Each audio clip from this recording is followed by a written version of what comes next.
സ്വാഗതം. വാർത്തകളാൽ സജീവമായിരുന്ന വാർത്താ ദിനമാണ്. കടമെടുപ്പ് പരിധിയിൽ കേന്ദ്രത്തിന്റെ വാദങ്ങൾ തള്ളുന്നു കേരളം. ഉത്തരാഖണ്ഡ് സംഘർഷത്തിൽ മരണം 4 ഉയർന്നിരിക്കുന്നു. കേന്ദ്ര സംസ്ഥാന സർക്കാരുകൾക്കെതിരായ കോൺഗ്രസിന്റെ പ്രതിഷേധ യാത്ര സമരാഗ്നിക്ക് വൈകിട്ട് കാസർഗോഡ് തുടക്കമാകാൻ പോകുന്നു. ഏറ്റവും ഒടുവിലായി നമ്മൾ ഈ സംസാരിക്കുന്ന സമയത്ത് 3 പേർക്ക് കൂടി ഭാരതരത്ന പ്രഖ്യാപിക്കുന്നുണ്ട്. അതിൻ്റെയൊക്കെ വിശദാംശങ്ങൾ ഒപ്പം തന്നെ അതിൻ്റെയൊക്കെ വിശകലനങ്ങളൊക്കെ പരിശോധിക്കാം. ഇനിയുള്ള 1.5 മണിക്കൂറിൽ ആരംഭിക്കുകയാണ് ഗുഡ് ആഫ്റ്റർനൂൺ.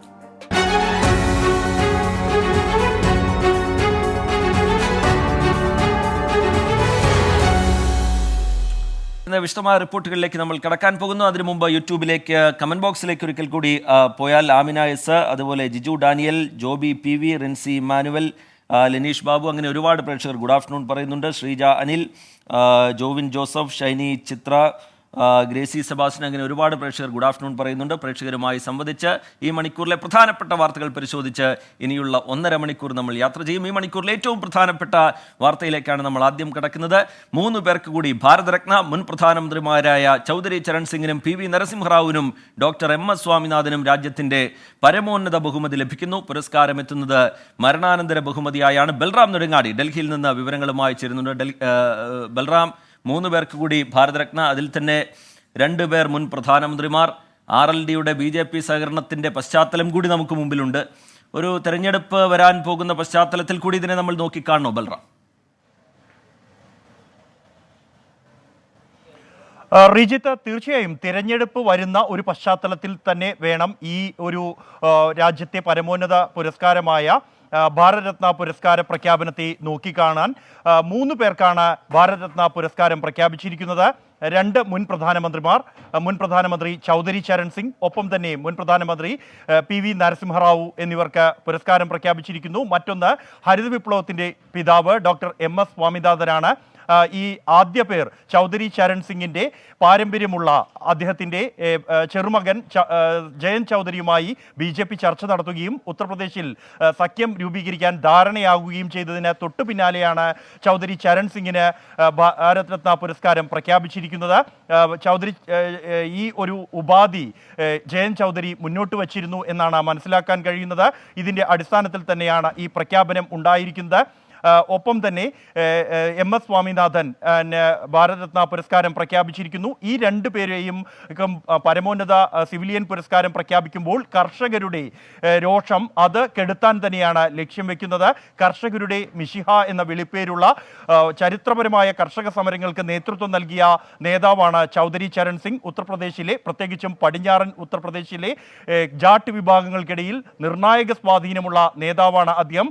14 സീറ്റുകളിൽ നിർണായക സ്വാധീനം ഉത്തർപ്രദേശിൽ ജാട്ട് വിഭാഗത്തിന് ഉണ്ട് എന്നൊരു പശ്ചാത്തലമുണ്ട്. ഒപ്പം തന്നെ ഹരിത വിപ്ലവത്തിന്റെ പിതാവ് ഡോക്ടർ MS സ്വാമിനാഥനും മരണാനന്തര ബഹുമതിയായി ഭാരതരത്ന പുരസ്കാരം പ്രഖ്യാപിച്ചിരിക്കുന്നു. ഇത് രണ്ടും കർഷകരുടെ ഹൃദയങ്ങളെ സ്വാധീനിക്കും എന്ന് ഉറപ്പാണ്. ഒപ്പം തന്നെയാണ് മുൻ പ്രധാനമന്ത്രി PV നരസിംഹറാവുവിന് പുരസ്കാരം പ്രഖ്യാപിച്ചിരിക്കുന്നത്. കോൺഗ്രസ് അവഗണിച്ച ഒരു നേതാവ് എന്ന നിലയിൽ BJP ചൂണ്ടിക്കാണിക്കുന്ന നേതാവാണ് മുൻ പ്രധാനമന്ത്രി PV നരസിംഹറാവു. ഒപ്പം തന്നെ ആന്ധ്രാപ്രദേശിലെ തിരഞ്ഞെടുപ്പ് മുന്നിൽ നിൽക്കുന്ന ഒരു പശ്ചാത്തലം കൂടി ഇതിനുണ്ട്. മുൻ പ്രധാനമന്ത്രി PV നരസിംഹറാവുവിനെ സംബന്ധിച്ചിടത്തോളം ആന്ധ്രാപ്രദേശിലെ ജനങ്ങൾക്കിടയിൽ ഇപ്പോഴും സ്വാധീനമുള്ള മനസ്സിൽ സ്ഥാനമുള്ള ഒരു നേതാവാണ് മുൻ പ്രധാനമന്ത്രി PV നരസിംഹറാവു. അദ്ദേഹത്തിന് ഭാരതരത്ന പുരസ്കാരം പ്രഖ്യാപിക്കുന്നതിലൂടെ കോൺഗ്രസിന് വിമർശിക്കാൻ ഒരു വഴി കൂടിയാണ് BJP തുറന്നിരിക്കുന്നത്. ഒപ്പം തന്നെ കഴിഞ്ഞ ദിവസങ്ങൾക്ക് മുമ്പാണ് കർപ്പൂരി ടാക്കൂറിന് ഭാരതരത്ന പുരസ്കാരം പ്രഖ്യാപിക്കുകയും തൊട്ടു പിന്നാലെ അദ്ദേഹത്തിന്റെ പ്രിയ ശിഷ്യനായ നിതീഷ് കുമാറിനെ ഇന്ത്യ സഖ്യത്തിൽ നിന്നും അടർത്തി NDAയിലേക്ക് തിരിച്ചെത്തിക്കാനും ബീഹാറിലെ ഭരണം അട്ടിമറിക്കാനും കഴിഞ്ഞ ഒരു പശ്ചാത്തലമുണ്ട്. സമാനമായ നീക്കമാണ് RLDയുടെ കാര്യത്തിലും ഉണ്ടായിരിക്കുന്നത്. ചൗധരി ചരൺ സിംഗിന് ഭാരതരത്ന പുരസ്കാരം പ്രഖ്യാപിച്ച ഘട്ടത്തിൽ തന്നെയാണ് RLD NDAയിലേക്ക് തിരിച്ചെത്തുന്നത് എന്നുമാണ് നമുക്ക് കാണേണ്ടത്. എന്തായാലും കൃത്യമായ രാഷ്ട്രീയ ലക്ഷ്യം ഇതിനുണ്ട് എന്ന് തന്നെയാണ് വിലയിരുത്തുന്നത്. ശരി, ബൽറാം നെടുങ്ങാടി ഡൽഹിയിൽ നിന്ന് വിവരങ്ങൾ നൽകുകയായിരുന്നു. 3 പേർക്ക് കൂടി രാജ്യത്തിന്റെ പരമോന്നത ബഹുമതി ലഭിക്കുകയാണ്. 3 പേർക്ക് കൂടി ഭാരതരത്ന ലഭിക്കുകയാണ്. മുൻ പ്രധാനമന്ത്രിമാരായ ചൗധരി ചരൺ സിംഗിനും PV നരസിംഹറാവുവിനും ഡോക്ടർ MS സ്വാമിനാഥനും രാജ്യത്തിന്റെ പരമോന്നത ബഹുമതി ലഭിക്കാൻ പോകുന്നു. തെരഞ്ഞെടുപ്പ് അടുത്തിരിക്കുന്നു എന്നുള്ള പശ്ചാത്തലത്തിൽ കൂടി നമ്മൾ ഈ പ്രഖ്യാപനത്തെ നോക്കിക്കാണേണ്ടതുണ്ട് എന്ന് വിലയിരുത്തുന്നുണ്ട് പൊതുവെ. കാരണം കാരണം RLDയുടെ BJPയുമായി സഹകരിക്കാനുള്ള തീരുമാനം. അതിനിടയിൽ ചൗധരി ചരൺ സിംഗിന് പരമോന്നത ബഹുമതി ലഭിക്കുന്നു. PV നരസിംഹറാവുവിനെ കോൺഗ്രസ് അവഗണിച്ചു എന്നുള്ള വിമർശനം സജീവമായി BJP ഉയർത്തുന്ന പശ്ചാത്തലം. അതിനിടയിൽ PV നരസിംഹറാവുവിനും രാജ്യത്തിന്റെ പരമോന്നത ബഹുമതി ലഭിക്കുന്നു എന്നതും ശ്രദ്ധേയമാണ്. ബൽറാം നെടുങ്ങാടി ഡൽഹിയിൽ നിന്ന് അതിന്റെ വിവരങ്ങൾ പങ്കുവയ്ക്കുകയായിരുന്നു. കമന്റ് ബോക്സിലേക്ക് ഒരിക്കൽ കൂടി പോവുകയാണെങ്കിൽ ഒരുപാട് പേർ ഗുഡ് ആഫ്റ്റർനൂൺ അറിയിക്കുന്നുണ്ട്. സമയത്തിൻ്റെ പരിമിതി കൊണ്ട് നേരത്തെ ഞാൻ ചില കമൻറ്റുകൾ മാത്രമാണ് വായിച്ചു പോയത്. അതിലൊരു പരാതി കമൻറ്റ് ബോക്സിൽ ഒരുപാട് പ്രേക്ഷകരുടെ ഭാഗത്ത് നിന്ന് കാണുന്നുണ്ട്. അത് നമുക്ക് വരും മണിക്കൂറുകളിൽ പരിഹരിക്കാം. പ്രധാനപ്പെട്ട വാർത്തകളിലൂടെ വളരെ വേഗത്തിലൊന്ന് കണ്ണോടിച്ചതിന് ശേഷം കമൻറ്റ് ബോക്സിൽ നിന്നുള്ള പ്രേക്ഷകരുടെ പ്രതികരണങ്ങളും ഒക്കെ ഉൾപ്പെടുത്തിയായിരിക്കും നമ്മുടെ യാത്ര മുന്നോട്ട് പോവുക. ഷിബിൻ ബഷീറിനെ പോലുള്ള പ്രേക്ഷകരൊക്കെ ഗുഡ് ആഫ്റ്റർനൂൺ പറയുന്നത് കാണുന്നുണ്ട്. അത് പ്രേക്ഷകർക്ക് മുമ്പിലേക്ക് വായിക്കുകയും ചെയ്യാം. അടുത്ത റിപ്പോർട്ടിലേക്ക് നമ്മൾ കടക്കുന്നു. വളരെ പ്രധാനപ്പെട്ട വാർത്തയിലേക്കാണ്. ഇനി കലാപം തുടരുന്ന ഉത്തരാഖണ്ഡിലെ ഹൽദ്വാനിയിൽ മുഖ്യമന്ത്രി വിളിച്ച ഉന്നതതല യോഗം പുരോഗമിക്കുകയാണ്. നിലവിലെ സാഹചര്യം യോഗം വിലയിരുത്തുന്നുണ്ട്. ഭൂമി കയ്യേറിയെന്നാരോപിച്ച് ഒരു വിഭാഗത്തിന്റെ ആരാധനാലയവും മതപഠന സ്ഥാപനവും പൊളിച്ചതിന് പിന്നാലെയാണ് കലാപം തുടങ്ങിയത്. നിതിൻ അംബുജൻ ഡൽഹിയിൽ നിന്ന് വിവരങ്ങളുമായി നമുക്കൊപ്പം ചേരുന്നുണ്ട്. നിതിൻ, സാഹചര്യം കൂടുതൽ വഷളാവാതിരിക്കാനുള്ള ജാഗ്രത ഉണ്ടാവുന്നുണ്ട്. ഇപ്പോൾ നടക്കുന്ന ഉന്നതതല യോഗം അത് എത്രത്തോളം പ്രധാനപ്പെട്ടതാണ്? പുതിയ വിവരങ്ങൾ എങ്ങനെയാണ് നിതിൻ?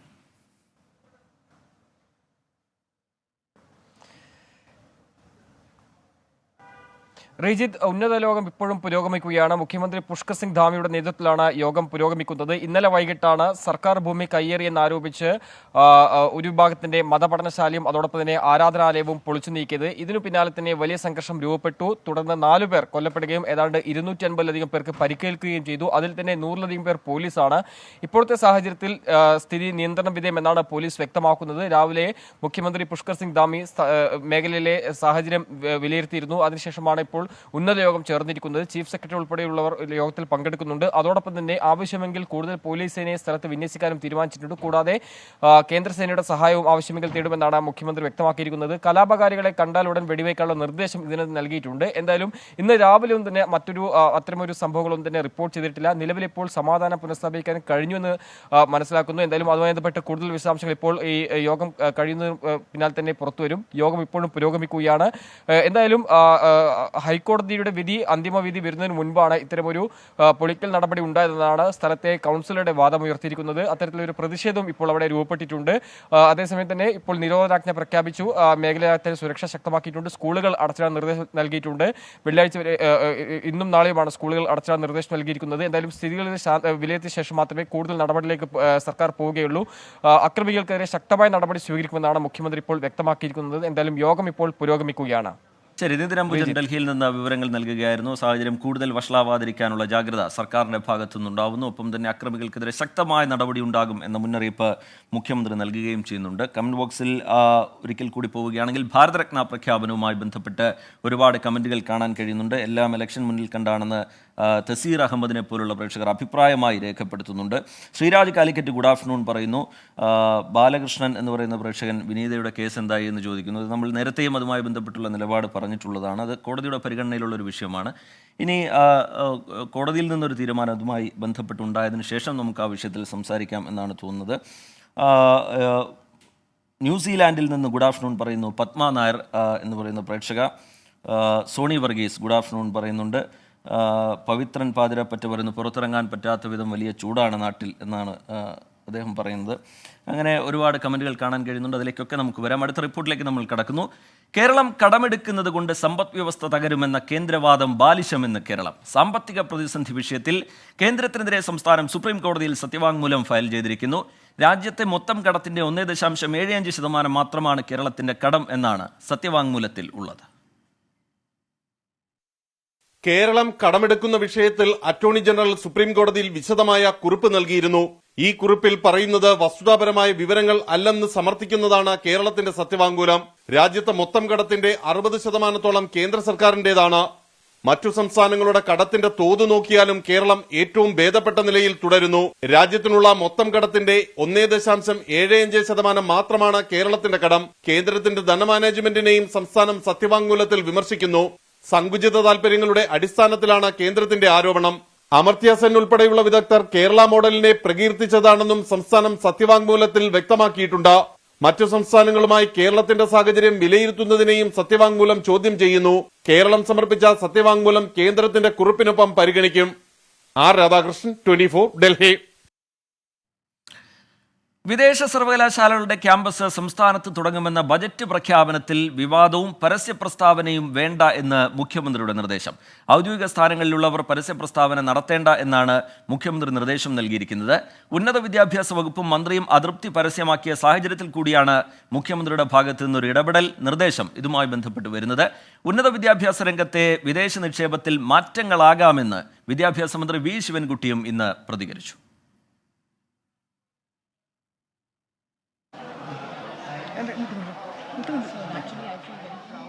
ശരി, ഈ റിപ്പോർട്ടിലേക്ക് വരാം. ഇപ്പോൾ എം എസ് സ്വാമിനാഥന്റെ മകൾ മാധ്യമങ്ങളെ കാണുന്നു. അതിന്റെ തത്സമയ സംപ്രേഷണത്തിൽ. Civilian honor in India, Bharat Ratna is the highest honor that you can give, and he has been recognized for his lifetime of contributions, of course, to agriculture, but more important to farmers' welfare in the country, and also to the welfare of the poorest in society and the most vulnerable. So it is a matter of pride and satisfaction that his whole life's work has been recognized by the Government of India and by the Prime Minister. Do you think it's too late to recognize personality? I'm sure that he would have also been happy if the news had come during his lifetime. But he was never somebody who worked for awards or who waited for recognition. A lot of awards and recognition came to him. But he was motivated more by the results of what he did on the ground and the people's love and affection. So he always used to remember the farmers that he met. Wherever he went in India, farmers would come and meet him. And M S സ്വാമിനാഥന്റെ മകൾ സൗമ്യ സ്വാമിനാഥൻ മാധ്യമങ്ങളെ കാണുകയായിരുന്നു. M S സ്വാമിനാഥന് ഭാരതരത്ന പ്രഖ്യാപിച്ചിരിക്കുന്ന പശ്ചാത്തലത്തിൽ മാധ്യമങ്ങളെ കാണുകയായിരുന്നു. അതിന്റെ സന്തോഷം പങ്കുവെക്കുകയായിരുന്നു അവർ. ഒരു ബഹുമതിയോ പുരസ്കാരങ്ങളോ ഒന്നും ലക്ഷ്യമിട്ട് പ്രവർത്തിച്ച ആളല്ല എം എസ് സ്വാമിനാഥൻ. എങ്കിലും വലിയ സന്തോഷം ഈ പ്രഖ്യാപനത്തിലുണ്ട് എന്നാണ് അവർ വിശദീകരിക്കുന്നത്. നേരത്തെ പൂർത്തിയാക്കാൻ കഴിയാതെ പോയ റിപ്പോർട്ടിലേക്ക് നമ്മൾ തിരികെ പോവുകയാണ്. വിദേശ സർവകലാശാലകളുടെ ക്യാമ്പസ് സംസ്ഥാനത്ത് തുടങ്ങുമെന്ന ബജറ്റ് പ്രഖ്യാപനത്തിൽ വിവാദവും പരസ്യ പ്രസ്താവനയും വേണ്ട എന്ന് മുഖ്യമന്ത്രി നിർദ്ദേശം നൽകിയിരിക്കുന്നു. ഔദ്യോഗിക സ്ഥാനങ്ങളിലുള്ളവർ പരസ്യ പ്രസ്താവന നടത്തേണ്ട എന്നാണ് നിർദ്ദേശം. ഇതുമായി ബന്ധപ്പെട്ട് ഉയർന്നു വന്ന പ്രതികരണങ്ങൾ നമുക്ക് മുമ്പിലുണ്ട്. ഉന്നത വിദ്യാഭ്യാസ വകുപ്പും മന്ത്രിയും അതൃപ്തി പരസ്യമാക്കിയ സാഹചര്യത്തിലാണ് മുഖ്യമന്ത്രിയുടെ നിർദ്ദേശം വരുന്നത്. ഉന്നത വിദ്യാഭ്യാസ രംഗത്തെ വിദേശ നിക്ഷേപത്തിൽ മാറ്റങ്ങളാകാമെന്ന് വിദ്യാഭ്യാസ മന്ത്രി വി ശിവൻകുട്ടിയും പ്രതികരിച്ചു. വിദേശ സർവകലാശാലകളുടെ ക്യാമ്പസ് കേരളത്തിൽ തുടങ്ങുമെന്ന പ്രഖ്യാപനത്തിൽ ഉന്നത വിദ്യാഭ്യാസ വകുപ്പ് അമ്പരപ്പിലായിരുന്നു. വകുപ്പുമായി ചർച്ച നടത്താതെ പ്രഖ്യാപനം നടത്തിയതിലായിരുന്നു അതൃപ്തി. ഇക്കാര്യത്തിൽ അന്തിമ തീരുമാനമായിട്ടില്ലെന്നും വകുപ്പിനോട് ചർച്ച ചെയ്തിട്ടുണ്ടോ എന്ന കാര്യം മാധ്യമങ്ങളോട് പറയേണ്ട കാര്യമില്ലെന്നുമാണ് മന്ത്രി ആർ ബിന്ദു കഴിഞ്ഞ ദിവസം പ്രതികരിച്ചത്. തുടർന്നാണ് ഉന്നത വിദ്യാഭ്യാസ വകുപ്പിന് അതൃപ്തിയുണ്ടെന്ന പ്രചരണം അവസാനിപ്പിക്കാൻ മുഖ്യമന്ത്രി ഇടപെട്ടത്. ഇത്തരം കാര്യങ്ങൾ ബജറ്റ് പ്രസംഗത്തിൽ ഉൾപ്പെടുത്താൻ ധനമന്ത്രിക്ക് അവകാശമുണ്ട്. തൻ്റെ അനുമതിയോടെയാണ് ധനമന്ത്രി ഇത് ബജറ്റിൽ ഉൾപ്പെടുത്തിയതെന്നും പരസ്യ പ്രസ്താവന വേണ്ടെന്നുമാണ് ഉന്നത വിദ്യാഭ്യാസ മന്ത്രി ഡോക്ടർ ആർ ബിന്ദുവിന് മുഖ്യമന്ത്രിയുടെ നിർദ്ദേശം.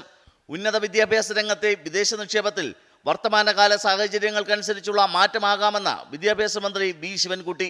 ഈ വർത്തമാന കാലഘട്ടത്തിന്റെ ആവശ്യമനുസരിച്ച് ഒരു പരിഹാരം കാണുക എന്നല്ലാതെ ഒരു നിലപാട് ഏതെങ്കിലും ഒരു കാലഘട്ടത്തിൽ എടുത്തു എന്ന് പറഞ്ഞുകൊണ്ട് ലോകം അവസാനിക്കുന്നതിൽ ആ നിലപാടിൽ ഉറച്ചു നിൽക്കണമെന്ന് ഒരിടത്തും പറയുന്നില്ല. ഈ രാജ്യത്തിൽ വന്നുകൊണ്ടിരിക്കുന്ന മാറ്റത്തിനനുസരിച്ച് കാര്യങ്ങൾ മാറണമല്ലോ. വിദേശ സർവകലാശാലകൾക്ക് പ്രവർത്തനാനുമതി നൽകേണ്ടത് കേന്ദ്ര സർക്കാരാണ്. ഇതിൽ സംസ്ഥാന സർക്കാരിന് പങ്കില്ല.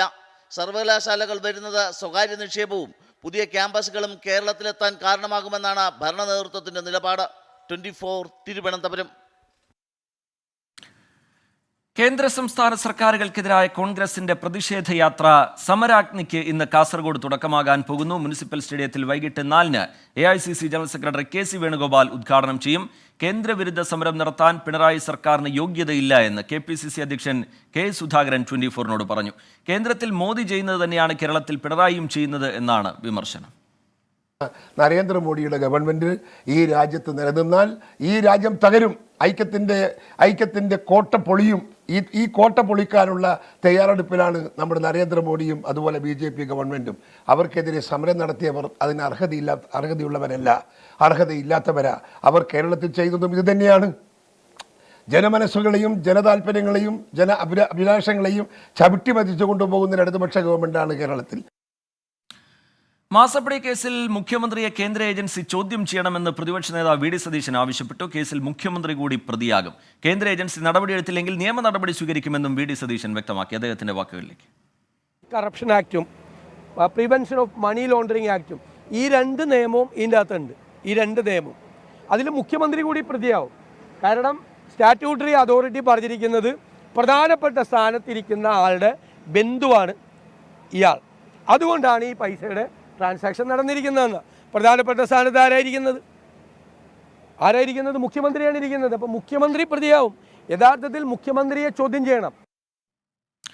ദീപക് ധർമ്മടം ചേരുന്നുണ്ട് വിവരങ്ങളുമായി. ദീപക്, തെരഞ്ഞെടുപ്പ് പടിവാതിൽക്കലെത്തി നിൽക്കുന്ന പശ്ചാത്തലം, അതിനിടയിൽ കോൺഗ്രസിന്റെ ഈ ഒരു പ്രതിഷേധം, സംസ്ഥാന സർക്കാരിനെ കടന്നാക്രമിച്ചുള്ള നേതാക്കളുടെ പ്രതികരണം, ഒപ്പം തന്നെ കേന്ദ്ര വിമർശനം കൂടി ആ പ്രചാരണത്തിന്റെ ഭാഗമാകാൻ പോകുന്നു.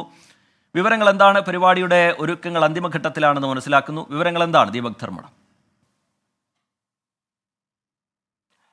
റീജിത്ത്, ഏറ്റവും പ്രധാനപ്പെട്ട കാര്യം ഈ യാത്രയുടെ കൃത്യമായ ക്യാമ്പയിൻ എന്താണ് എന്നുള്ളത് K Sudhakaran, KPCC president K Sudhakaran MP 24 അനുവദിച്ച ലഘു അഭിമുഖത്തിൽ തന്നെ വ്യക്തമാക്കിയതാണ്. കൃത്യമായ ടാർഗറ്റ് കേരള സർക്കാർ തന്നെയാണ്. കേന്ദ്ര സർക്കാരിന് എതിരെ സമരം നടത്താൻ പോലും യോഗ്യതയില്ല എന്ന് പറഞ്ഞുകൊണ്ട് കേരള സർക്കാരിനെ, പ്രത്യേകിച്ച് മുഖ്യമന്ത്രിയെ കടന്നാക്രമിക്കുന്ന ഒരു ക്യാമ്പയിൻ ആയിരിക്കും ഈ യാത്രയിൽ എന്നുള്ളത് കൃത്യമായി വ്യക്തമാണ്. എന്നാൽ അല്പം മുൻപാണ് കാഞ്ഞങ്ങാട് എൻഡോസൾഫാൻ ഇരകളെ കാണാൻ വേണ്ടി പ്രതിപക്ഷ നേതാവ് വി ഡി സതീശൻ എത്തുന്നു. അവിടെ വെച്ചും അദ്ദേഹം മാധ്യമങ്ങളെ കാണുന്നു. അതിൽ മുഖ്യമന്ത്രിയെ ഈ കേസിൽ, മാസപ്പടി കേസിൽ പ്രതിയാകും, ചോദ്യം ചെയ്യണം കേന്ദ്ര ഏജൻസികൾ അത് ചെയ്തില്ലെങ്കിൽ നിയമ നടപടിയിലേക്ക്, അതായത് പ്രതിപക്ഷ നേതാവ് കോടതിയിലേക്ക് പോകും എന്നുള്ള രീതിയിലുള്ള ഒരു കടുത്ത ആക്രമണമാണ് ഇന്ന് നടത്തിയിരിക്കുന്നത്. ഏതായാലും വൈകിട്ട് 4 മണിയോടുകൂടി AICC general secretary KC Venugopal ഈ സമരാഗ്നി യാത്ര ഉദ്ഘാടനം ചെയ്യും. ഈ യാത്രയുടെ ഒരു കൗതുകം, അതിനെക്കുറിച്ചും ചോദിച്ചിരുന്നു വി ഡി സതീശനോട്. 2 ജാഥാ നായകർ ഉണ്ട്, KPCC അധ്യക്ഷൻ കെ സുധാകരനും ഒപ്പം തന്നെ പ്രതിപക്ഷ നേതാവ് വി ഡി സതീശനും. അത് ഒരുമ കൊണ്ടാണ് എന്നാണ് വ്യാഖ്യാനിക്കപ്പെട്ടത്. പക്ഷേ എന്നാൽ CPIM ഉൾപ്പെടെയുള്ള മറ്റ് പ്രതിപക്ഷത്തെ എതിർക്കുന്ന രാഷ്ട്രീയ പാർട്ടികൾ അതിനെയും ചോദ്യം ചെയ്തിട്ടുണ്ട്. ഏതായാലും യാത്ര വൈകിട്ട് ആരംഭിക്കാൻ പോകുന്നു. ആരംഭിക്കുന്നതിന് മുൻപ് തന്നെ കേരളത്തിലെ പിണറായി സർക്കാരിനെ കൃത്യമായി കടന്നാക്രമിക്കുന്നു. മാത്രമല്ല 6 അഴിമതികൾ തുറന്നു കാണിക്കലാണ് ഈ യാത്രയുടെ പ്രധാന ക്യാമ്പയിൻ എന്നുകൂടി പ്രതിപക്ഷ നേതാവ് പറഞ്ഞിട്ടുണ്ട് അല്പം മുമ്പ്. റീജിത്ത്, ശരി, ദീപക് ധർമ്മടം വിവരങ്ങൾ നൽകുകയായിരുന്നു. അതിരൂക്ഷമായ വിമർശനം സംസ്ഥാന സർക്കാരിനെതിരെ കോൺഗ്രസ് നേതാക്കളുടെ ഭാഗത്തുനിന്നുണ്ടാവുന്നു. ശ്രദ്ധേയമായൊരു പ്രതികരണം ഇന്ന് വി ഡി സതീശന്റെ ഭാഗത്തുനിന്നുണ്ടായത് മാസപ്പടി കേസിൽ മുഖ്യമന്ത്രിയെ കേന്ദ്ര ഏജൻസി ചോദ്യം ചെയ്യണം എന്നുള്ളതാണ്. കേസിൽ മുഖ്യമന്ത്രി കൂടി പ്രതിയാകും. കേന്ദ്ര ഏജൻസി അത്തരത്തിലുള്ള നടപടികളിലേക്ക് കടന്നില്ലെങ്കിൽ നിയമ നടപടി സ്വീകരിക്കുമെന്നും വി ഡി സതീശൻ വ്യക്തമാക്കുന്നുണ്ട്. ദീപക് ധർമ്മടം വിശദമായ വിവരങ്ങൾ പങ്കുവയ്ക്കുകയായിരുന്നു. SFIO അന്വേഷണത്തിനെതിരെ വീണാ വിജയന്റെ കമ്പനിയായ എക്സാലോജിക് നൽകിയ ഹർജി കർണാടക ഹൈക്കോടതി ഇന്ന് പരിഗണിക്കില്ല. അന്വേഷണം സ്റ്റേ ചെയ്യണമെന്നാവശ്യപ്പെട്ട് ഇന്നലെയാണ് എക്സാലോജിക് ഹൈക്കോടതിയെ സമീപിച്ചത്. എക്സാലോജിക്കുമായി ബന്ധപ്പെട്ട വിഷയങ്ങളിൽ കീഴ്ഘടകങ്ങളിൽ വിശദീകരണവുമായി CPIM രംഗത്തെത്തി. കേന്ദ്ര സർക്കാരിനെയും SFIO ഡയറക്ടറെയും എതിർകക്ഷികളാക്കിയാണ് എക്സാലോജിക് ഹൈക്കോടതിയെ സമീപിച്ചത്. എക്സാലോജിക്കിൽ നിന്ന് വിവരങ്ങൾ ശേഖരിക്കുന്നതിനായി അന്വേഷണ സംഘം വീണാ വിജയന് നോട്ടീസ് നൽകുമെന്ന വാർത്തയ്ക്കിടെയാണ് സ്റ്റേ ആവശ്യപ്പെട്ടുള്ള ഹർജി ഇന്ന് പരിഗണിക്കുമെന്നായിരുന്നു സൂചന. എന്നാൽ ഇന്നത്തെ ഹൈക്കോടതി കേസുകളുടെ പട്ടികയിൽ ഈ ഹർജി ഉൾപ്പെട്ടിട്ടില്ല. തിങ്കളാഴ്ച ഹർജി പരിഗണിക്കാൻ സാധ്യതയുണ്ടെന്നാണ് വിവരം. അന്വേഷണം സ്റ്റേ ചെയ്യണമെന്നാവശ്യപ്പെട്ട KSIDC കേരള ഹൈക്കോടതിയിൽ നൽകിയ ഹർജി നേരത്തെ തള്ളിയിരുന്നു. അതിനിടെ എക്സാലോജിക് വിഷയത്തിൽ പാർട്ടിയുടെ കീഴ്ഘടകങ്ങളിൽ വിശദീകരണവുമായി CPIM രംഗത്തെത്തി. തെരഞ്ഞെടുപ്പ് പ്രവർത്തനങ്ങളുമായി ബന്ധപ്പെട്ട ജില്ലാ തലങ്ങളിൽ ബ്രാഞ്ച് സെക്രട്ടറിമാർക്കായി നടത്തിയ ശില്പശാലയിലാണ് വിശദീകരണം. ജില്ലാ തലങ്ങളിൽ സംസ്ഥാന സെക്രട്ടറി MV ഗോവിന്ദൻ ഉൾപ്പെടെ സെക്രട്ടേറിയറ്റ് അംഗങ്ങളും കീഴ്ഘടകങ്ങളിൽ ജില്ലാ സെക്രട്ടേറിയറ്റ് അംഗങ്ങളുമാണ് കാര്യങ്ങൾ വിശദീകരിച്ചത്. 24 ബംഗളൂരു. കേന്ദ്രവിരുദ്ധ സമരം നടത്താൻ പിണറായി സർക്കാരിന് യോഗ്യതയില്ലെന്ന് KPCC അധ്യക്ഷൻ കെ സുധാകരൻ. പെൻഷനും ഉച്ചക്കഞ്ഞിയും നൽകാതെ കേരള ജനതയെ ദ്രോഹിച്ചാണ് LDF സർക്കാരിന്റെ ഡൽഹി സമരമെന്നും കെ സുധാകരൻ 24നോട് പറഞ്ഞു. മാന്യമായി ക്ഷണിക്കാത്തതിനാലാണ് കോൺഗ്രസ് അധ്യക്ഷൻ മല്ലികാർജ്ജുൻ ഖർഗെ കേന്ദ്രത്തിനെതിരായ സമരത്തിൽ പങ്കെടുക്കാത്തതെന്ന് കെ മുരളീധരൻ MP പറഞ്ഞു. ഡൽഹിയിലേത് കേന്ദ്രവിരുദ്ധ സമരമല്ലെന്ന് മന്ത്രി സജി ചെറിയാന്റെ പ്രതികരണം. കേരള സർക്കാരിന്റെ ഡൽഹി പ്രതിഷേധ സമരത്തിന് പിന്നാലെ സർക്കാരിനെതിരെ വിമർശനം ഉന്നയിക്കുകയാണ് കോൺഗ്രസ് നേതാക്കൾ. കേരള ജനതയെ ദ്രോഹിച്ചുകൊണ്ടാണ് കേരള സർക്കാരിന്റെ കേന്ദ്രവിരുദ്ധ സമരമെന്ന് KPCC അധ്യക്ഷൻ കെ സുധാകരൻ. അവർക്കെതിരെ സമരം നടത്തിയവർ അതിന് അർഹതയുള്ളവരല്ല, അർഹതയില്ലാത്തവരാ. അവർ കേരളത്തിൽ ചെയ്തതും ഇത് തന്നെയാണ്. ജനമനസ്സുകളെയും ജനതാൽപര്യങ്ങളെയും അഭിലാഷങ്ങളെയും ചവിട്ടി മതിച്ചു കൊണ്ടുപോകുന്ന ഒരു ഇടതുപക്ഷ ഗവൺമെന്റാണ് കേരളത്തിൽ. മാന്യമായി ക്ഷണിക്കാതെ കോൺഗ്രസ് ദേശീയ അധ്യക്ഷൻ മല്ലികാർജ്ജുന ഖാർഗെ കേരള സർക്കാർ അവഹേളിച്ചെന്ന് കെ മുരളീധരൻ MP. ഞങ്ങളാരും അതിനെക്കുറിച്ചൊന്നും ഖാർഗെ പങ്കെടുക്കരുത് എന്നൊന്നും ഞങ്ങൾ പറഞ്ഞിട്ടില്ല. പക്ഷേ ഇപ്പം അദ്ദേഹത്തിന് ക്ഷണിച്ച രീതി തന്നെ, അതായത് ക്ഷണന രീതി നോക്കുമ്പോൾ ഒരു അവഹേളനം ഉണ്ടായി എന്നാണോ പറയുന്നത്? തീർച്ചയായിട്ടും ഒരു അവഹേളനത്തിൻ്റെ ഭാഗം തന്നെയാണ്. കർണാടക സർക്കാരിന്റെ പ്രതിഷേധത്തെ കേരള സർക്കാരിന്റെ സമരവുമായി താരതമ്യം ചെയ്യാനാകില്ലെന്നും കെ മുരളീധരൻ. കേരളം കുറേ നേരത്തെ നടത്തണ്ടല്ലേ സമരം, എന്തിന് അവസാന നിമിഷത്തിലെത്തി? കർണാടകക്കാർക്ക് 6 മാസം മുമ്പ് നടത്താൻ കഴിയില്ല, കാരണം ഭരണമാറ്റം ഉണ്ടായിട്ട് 6 മാസമായിട്ടുള്ളൂ. കേരളത്തിൽ അങ്ങനെയല്ല, 8 കൊല്ലമായി. അപ്പോൾ ഈ 8 കൊല്ലത്തിൽ ഒരു സർക്കാരിൻ്റെ കാലാവധി അവസാനിക്കാൻ പോകുമ്പോഴാണ് സമരമായിട്ട് ഇറങ്ങിയിട്ടുള്ളത്. അത് തന്നെ ഇലക്ഷനിലെ വോട്ട് നേടാനുള്ള തന്ത്രമായിട്ടാണ് ഞങ്ങൾ കാണുന്നത്. പിണറായി വിജയന്റെ ഇരട്ടത്താപ്പും കേന്ദ്രത്തിന്റെ അവഗണനയും കോൺഗ്രസ് തുറന്നു കാട്ടുമെന്നും കെ മുരളീധരൻ പറഞ്ഞു. BJPയുമായുള്ള രഹസ്യബന്ധം മറയ്ക്കാനാണ് സമരമെന്ന വിമർശനത്തിനിടെ കേന്ദ്രവിരുദ്ധ സമരമല്ല നടന്നതെന്നും കേരളത്തിന്റെ പ്രശ്നങ്ങൾ അവതരിപ്പിക്കുകയാണ് ഉണ്ടായതെന്നും മന്ത്രി സജി ചെറിയാൻ പ്രതികരിച്ചു. 24 ഡൽഹി. ക്ഷേമ പെൻഷൻ മുടങ്ങിയതിൽ ഇടുക്കിയിൽ വീണ്ടും പ്രതിഷേധം. ദയാവധത്തിന് തയ്യാർ എന്ന പോസ്റ്ററുമായി ശാരീരിക വെല്ലുവിളി നേരിടുന്ന ഓമനയും ഭർത്താവ് ശിവദാസനുമാണ് പ്രതിഷേധിക്കുന്നത്. പ്രതിഷേധം അവസാനിപ്പിക്കാൻ CPIM പ്രാദേശിക നേതൃത്വം ശ്രമിച്ചുവെന്ന് ദമ്പതികൾ പറയുന്നുണ്ട്.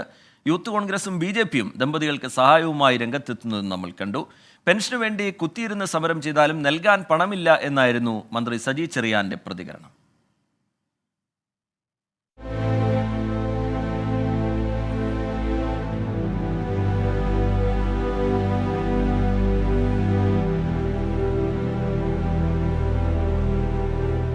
ശാരീരിക വെല്ലുവിളി നേരിടുന്ന 63 വയസ്സുള്ള ഓമനയും ഭർത്താവ് ശിവദാസനുമാണ് പ്രതിഷേധിക്കുന്നത്. 6 മാസത്തെ പെൻഷൻ കുടിശ്ശികയായതിനാൽ ജീവിതം വഴിമുട്ടിയെന്നാണ് ആരോപണം.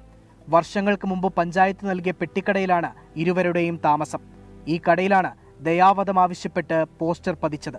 ഈ കട കൊണ്ടാണ് ഞങ്ങൾ ജീവിച്ചുകൊണ്ടിരുന്നത്. കടയിൽ പോലും സാധനം മേടിച്ചു വെക്കാനുള്ള സാമ്പത്തികം ഇല്ലാതെ വന്നു. 6 മാസമായി പെൻഷൻ കിട്ടിയിട്ട്, ഇപ്പം പെൻഷനും കിട്ടുന്നില്ല. ഞങ്ങൾ അതുകൊണ്ടാണ് കഴിഞ്ഞുകൊണ്ടിരുന്നത്. പോസ്റ്റർ മാറ്റി പ്രതിഷേധം അവസാനിപ്പിക്കാൻ CPIM പ്രാദേശിക നേതൃത്വം 1000 രൂപ നൽകിയെന്ന് ശിവദാസൻ. ബോർഡ് എടുത്ത് മാറ്റണമെന്ന് ചാണ്ടി സഖാവ് മാത്രമേ പറഞ്ഞുള്ളൂ, വേറെ ആരും പറഞ്ഞില്ല. 1000 രൂപ എനിക്ക് തന്നു. 1000 രൂപ വന്നപ്പോൾ ഞാൻ പറഞ്ഞു എനിക്ക് പൈസ വേണ്ടെന്ന് പറഞ്ഞു. അപ്പോൾ നിർബന്ധമായിട്ടൊരു 500 എൻ്റെ പോക്കറ്റിൽ വെച്ചു, 500 കുടുംബത്തിൻ്റെ കയ്യിലും കൊടുത്തു. എന്നിട്ട് ഈ ഫ്ലെക്സ് എടുത്ത് മാറ്റണം കേട്ടോന്ന് പറഞ്ഞു. ഞാൻ പറഞ്ഞു അത് ഉടനെ നടപടിയില്ല, കാരണം എനിക്ക് വേറെ മാർഗമില്ല. പ്രതിഷേധം വാർത്തയായതോടെ BJP നേതാക്കളെത്തി ഭക്ഷ്യക്കിറ്റ് കൈമാറി. പെൻഷൻ കുടിശ്ശിക ലഭിക്കുന്നതുവരെ 1600 രൂപ പ്രതിമാസം നൽകുമെന്ന് യൂത്ത് കോൺഗ്രസും അറിയിച്ചു. ഞങ്ങൾ ഉറപ്പായും ഈ നാട്ടിൽ പ്രതികരിക്കുന്ന ഏത് ജനങ്ങൾക്കും, കഷ്ടപ്പാട് അനുഭവിക്കുന്ന ഏത് ജനങ്ങൾക്കും ഒപ്പം യൂത്ത് കോൺഗ്രസും ഉണ്ടെന്നാണ് ഞങ്ങളുടെ നിലപാട്. ഇവർക്ക് ഇനി പെൻഷൻ കിട്ടുന്നവരെ എല്ലാ മാസവും പെൻഷൻ കൊടുക്കുവാൻ യൂത്ത് കോൺഗ്രസ് അടിമാലി മണ്ഡലം കമ്മിറ്റി തീരുമാനിച്ചിരിക്കുകയാണ്. പെൻഷന് വേണ്ടി കുത്തിയിരുന്ന് സമരം ചെയ്താലും നൽകാൻ പണമില്ലെന്നായിരുന്നു മന്ത്രി സജി ചെറിയാന്റെ പ്രതികരണം. പെൻഷൻ കിട്ടുന്നതുവരെ പ്രതിഷേധം തുടരുമെന്ന നിലപാടിലാണ് വൃദ്ധ ദമ്പതികൾ. 24 ഇടുക്കി. ഇപ്പോൾ പുറത്തുവരുന്നൊരു വാർത്തയിലേക്കാണ് ഇനി നമ്മൾ കടക്കുന്നത്. വ്യാജ തിരിച്ചറിയൽ കാർഡ് കേസിൽ യൂത്ത് കോൺഗ്രസ് നേതാക്കളുടെ വീട്ടിൽ ക്രൈംബ്രാഞ്ചിന്റെ റെയ്ഡ്. യൂത്ത് കോൺഗ്രസ് സംസ്ഥാന സെക്രട്ടറി റെനോ പി രാജന്റെ അടൂരിലെ വീട്ടിൽ ഉൾപ്പെടെയാണ് പരിശോധന നടക്കുന്നത്. ശ്രീകുമാരൻ പത്തനംതിട്ടയിൽ നിന്ന് വിവരങ്ങളുമായി നമുക്കൊപ്പം ചേരുന്നുണ്ട്. ശ്രീത്ത്, ഏതൊക്കെ ഇടങ്ങളിലാണ് ഇപ്പോൾ പരിശോധന നടക്കുന്നത്? അന്വേഷണ സംഘത്തിന്റെ ഇതുമായി ബന്ധപ്പെട്ടുള്ള നീക്കം ഏത് തരത്തിലാണ്? അല്പം കൂടി സജീവമാക്കുന്നുണ്ടോ നടപടികൾ? വിവരങ്ങൾ എന്താണ് ശ്രീകുമാരൻ?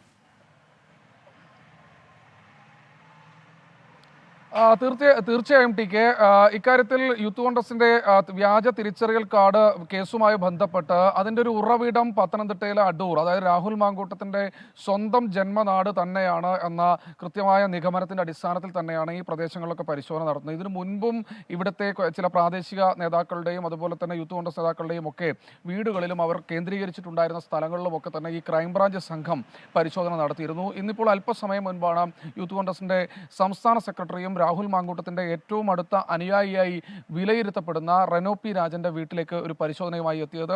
ഈ വീട്ടിൽ നിന്ന് ചില ഇലക്ട്രോണിക് സാധനങ്ങളും അതുപോലെ തന്നെ മൊബൈൽ ഫോണും പിടിച്ചെടുത്തു എന്ന പ്രാഥമികമായ വിവരം മാത്രമാണ് നമുക്ക് ലഭിക്കുന്നത്. ഏതാണ്ട് 1.5 മണിക്കൂർ നേരം ഈ വീട്ടിൽ പരിശോധന ഉണ്ടായിരുന്നു. ഇത് കഴിഞ്ഞ് ഇവർ എങ്ങോട്ടാണ് പോയത്, മടങ്ങിപ്പോയതാണോ അതോ ഇനി മറ്റെവിടെയെങ്കിലും പരിശോധനയ്ക്ക് വേണ്ടി പോയതാണോ എന്നതിനെക്കുറിച്ചൊരു വ്യക്തത ഇതുവരെ വന്നിട്ടില്ല. അതായത് വ്യാജ തിരിച്ചറിയൽ കാർഡുമായി ബന്ധപ്പെട്ട നിരവധി ആളുകളുടെ ഫോൺ ഇതിനകം തന്നെ പിടിച്ചെടുത്തിരുന്നു. അതിലൊക്കെ നടത്തിയ പരിശോധനയുടെ അടിസ്ഥാനത്തിൽ തന്നെയാണ് ഇങ്ങനെ കണക്റ്റിംഗ് ഡോക്യുമെന്റ്സിന് വേണ്ടി മറ്റു മേഖലകളിലേക്ക് കൂടുതൽ യൂത്ത് കോൺഗ്രസ് നേതാക്കളുടെ വീടുകളിലേക്കും അതുപോലെ തന്നെ അവരിലേക്കും ഒക്കെ അന്വേഷണം വ്യാപിപ്പിക്കുന്നത് എന്നാണ് മനസ്സിലാക്കുന്നത്. എന്തായാലും ഇപ്പോൾ സംഘം ഇപ്പോൾ മടങ്ങിയിട്ടുണ്ട്. അത് തിരുവനന്തപുരത്തേക്കാണോ അതോ ഇനി മറ്റേതെങ്കിലും സ്ഥലത്തേക്ക് രാഹുൽ മാങ്കൂട്ടവുമായി ബന്ധപ്പെട്ട ആളുകളുടെ വീടുകളിലേക്കോ അല്ലെങ്കിൽ അവരുടെ അടുത്തേക്കോ ആണോ എന്നതിനെ കുറിച്ചൊരു വ്യക്തത വന്നിട്ടില്ല. എന്തായാലും പരിശോധന പൂർത്തിയാക്കിയിട്ടുണ്ട്. ഈ വ്യാജ തിരിച്ചറിയൽ കാർഡ് കേസ് പോലീസ് അവസാനിപ്പിച്ചിട്ടില്ല. തങ്ങൾ ഇനിയും കൂടുതൽ ശക്തമായി മുന്നോട്ട് പോവുകയാണെന്ന സൂചനയാണ് ക്രൈംബ്രാഞ്ച് ഇതിലൂടെ നൽകുന്നത്. ശരി, ശ്രീകുമാരൻ പത്തനംതിട്ടയിൽ നിന്ന് വിവരങ്ങൾ നൽകുകയായിരുന്നു. ഈ കേസുമായി ബന്ധപ്പെട്ടുള്ള നടപടികൾ വേഗത്തിലല്ല എന്നുള്ളൊരു വിമർശനം കൂടി ഉയർന്നു കേൾക്കുന്ന ഒരു പശ്ചാത്തലം കൂടിയുണ്ട്. അതിനിടയിൽ യൂത്ത് കോൺഗ്രസ് നേതാക്കളുടെ വീട്ടിൽ ക്രൈംബ്രാഞ്ചിന്റെ റെയ്ഡ് നടക്കുന്നു. ശ്രീകുമാരൻ അതിൻ്റെ വിവരങ്ങൾ പങ്കുവെക്കുകയായിരുന്നു. കമന്റ് ബോക്സിലേക്ക് പോയാൽ ഒരു പ്രേക്ഷകൻ ചൂണ്ടിക്കാട്ടുന്നത് വാർത്താധിഷ്ഠിതമായി പറയുന്ന ചില കമൻറ്റുകൾ വായിക്കുന്നില്ല എന്നുള്ളതാണ്. അത് ഒരു പൊതുവായി ആ വിഷയത്തിൽ പറയാനുള്ളത്, ചില വാർത്തകളുമായി ബന്ധപ്പെട്ട് ചില പ്രേക്ഷകർ എന്ന് ഞാൻ പ്രത്യേകം സൂചിപ്പിക്കുകയാണ്, എല്ലാ പ്രേക്ഷകരുമല്ല, ചില പ്രേക്ഷകർ അതിൽ അഭിപ്രായങ്ങൾ അറിയിക്കുന്നതിനുള്ള ഭാഷ, നേതാക്കളെ വ്യക്തിപരമായി അധിക്ഷേപിച്ചുകൊണ്ടുള്ള പരാമർശങ്ങൾ ഇതൊക്കെ നടത്താറുണ്ട്. അത്തരത്തിലുള്ള കമൻറ്റുകളൊന്നും നമുക്ക് വായിക്കാൻ കഴിയില്ല. വിമർശനം നല്ലതാണ്, വിമർശനം ഉണ്ടാവുകയും വേണം. പക്ഷേ അതിന് നമ്മൾ ഉപയോഗിക്കുന്ന ഭാഷ, നേതാക്കൾക്ക് നമ്മൾ നൽകുന്ന ചില ബഹുമാനത്തോടു കൂടിയുള്ള വിമർശനങ്ങളും നല്ല വിമർശനങ്ങളും ഒക്കെയാണ് ഉണ്ടാകേണ്ടത്. അതിനുപയോഗിക്കുന്ന ഭാഷ മോശമാകരുത് എന്നുള്ള കാര്യം കൂടി ചൂണ്ടിക്കാട്ടുകയാണ്. അങ്ങനെ മോശമായ ഭാഷയിലുള്ള അഭിപ്രായങ്ങളൊന്നും നമുക്ക് വായിക്കാൻ കഴിയില്ല എന്നുകൂടി പ്രേക്ഷകരെ ഓർമ്മിപ്പിക്കുകയാണ്. ഇനി നമുക്ക് പതിവ് സെഗ്മെന്റിലേക്ക് കടക്കാനുള്ള സമയമായിരിക്കുകയാണ്. ഇനി മാർക്കറ്റ് വ്യൂ ആണ്. മാർക്കറ്റ് വ്യൂവുമായി സൂര്യശ്രീ പ്രേക്ഷകർക്കൊപ്പം. നമസ്കാരം, മാർക്കറ്റ് വ്യൂവിലേക്ക് സ്വാഗതം. നോക്കാം ബിസിനസ് ഹെഡ്ലൈൻസ്. ഏഷ്യൻ ഓഹരി വിപണിയുടെ ചുവട് പിടിച്ച് ഇന്ത്യൻ ഓഹരി കടകൾ. സെൻസെക്സ് നിഫ്റ്റി സൂചികകളിൽ ചാഞ്ചാട്ടം. മിഡ് ആൻഡ് സ്മോൾ ക്യാപ് സൂചികകൾ 2.5% ഇടിഞ്ഞു. ബാങ്ക് നിഫ്റ്റി 1% ഉയർന്നു. പേടിഎം ഓഹരികൾ 4% നഷ്ടത്തിൽ. ക്യാഷ് മാർക്കറ്റിൽ 4,933 കോടിയുടെ ഓഹരികൾ വിറ്റഴിച്ച് വിദേശ നിക്ഷേപകർ.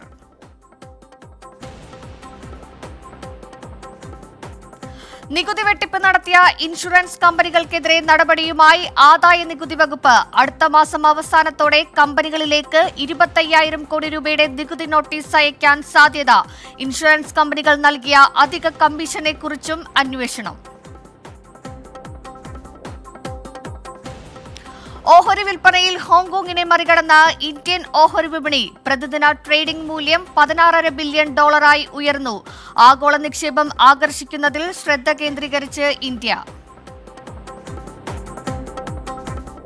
ശ്രീലങ്കൻ പവർ പ്ലാന്റുകൾക്ക് ദ്രവീകൃത പ്രകൃതിവാതകം വിതരണം ചെയ്യാൻ തയ്യാറെടുത്ത് ഇന്ത്യ. വിതരണം അടുത്ത വർഷം അവസാനത്തോടെ ആരംഭിച്ചേക്കും. പ്രതിവർഷം 3,50,000 ടൺ പ്രകൃതിവാതകം വിതരണം ചെയ്യാൻ ധാരണ. ഇന്ത്യയിലെ ഏറ്റവും മൂല്യമുള്ള 4ാമത്തെ സ്ഥാപനമായി ഉയർന്ന LIC. ഓഹരികൾ 6%-ലധികം ഉയർന്ന പുതിയ റെക്കോർഡ് ഉയരത്തിലെത്തി. പിന്തുണയായത് ത്രൈമാസ പ്രകടനങ്ങൾ.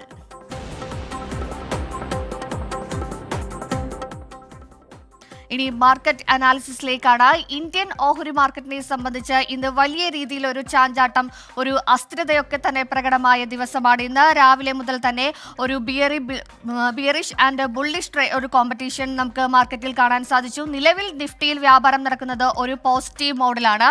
നാഷണൽ സ്റ്റോക്ക് എക്സ്ചേഞ്ചിന്റെ സൂചികയായ നിഫ്റ്റിയിൽ 21,738 പോയിന്റിലാണ് നിലവിൽ വ്യാപാരം നടക്കുന്നത്.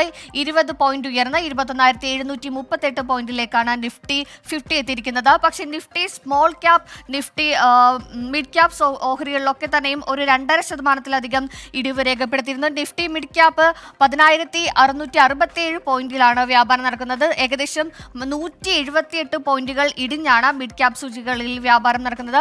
പക്ഷേ ആശ്വാസമാകുന്നത് Nifty bank, Nifty financial service ഓഹരികളുടെ സൂചികകളിലൊക്കെ തന്നെ ഒരു പോസിറ്റീവ് ട്രെൻഡാണ് കാണാൻ സാധിക്കുന്നത്.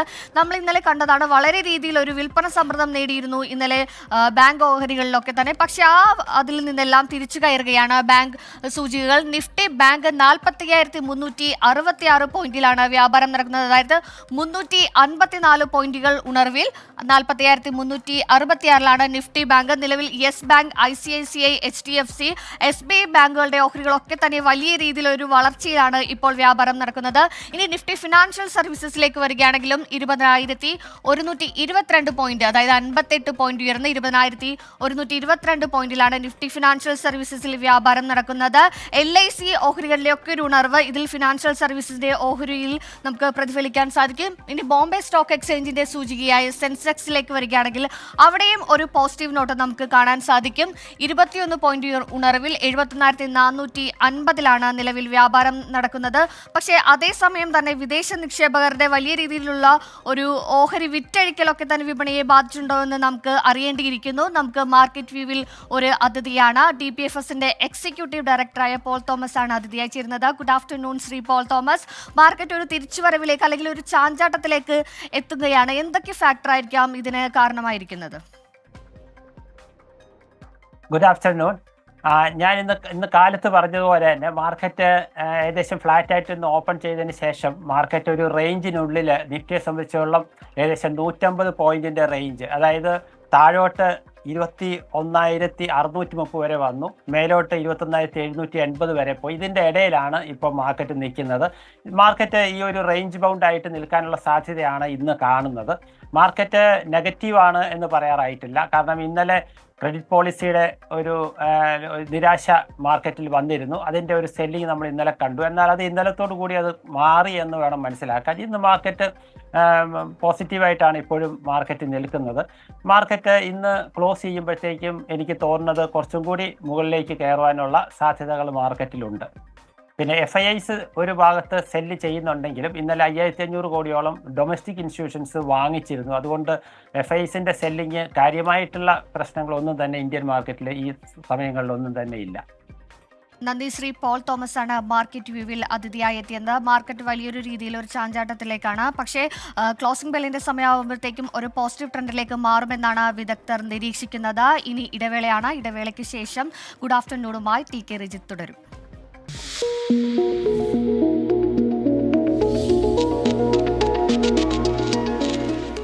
ഗുഡ് ആഫ്റ്റർനൂണിലേക്ക് വീണ്ടും. പാകിസ്ഥാനിലെ വോട്ടെണ്ണലുമായി ബന്ധപ്പെട്ടുള്ള വിവരങ്ങൾ എവിടെ എന്ന് ഒരുപാട് പ്രേക്ഷകർ ചോദിക്കുന്നുണ്ട്. അടുത്ത് നമ്മൾ അതിൻ്റെ വിശദാംശങ്ങളിലേക്കാണ് കടക്കാൻ പോകുന്നത്. പാകിസ്ഥാനിൽ വോട്ടെണ്ണൽ പൊതുവെ മന്ദഗതിയിലാണ്. ലാഹോറിൽ മുൻ പ്രധാനമന്ത്രി നവാസ് ഷെരീഫ് വിജയിച്ചിരിക്കുന്നു.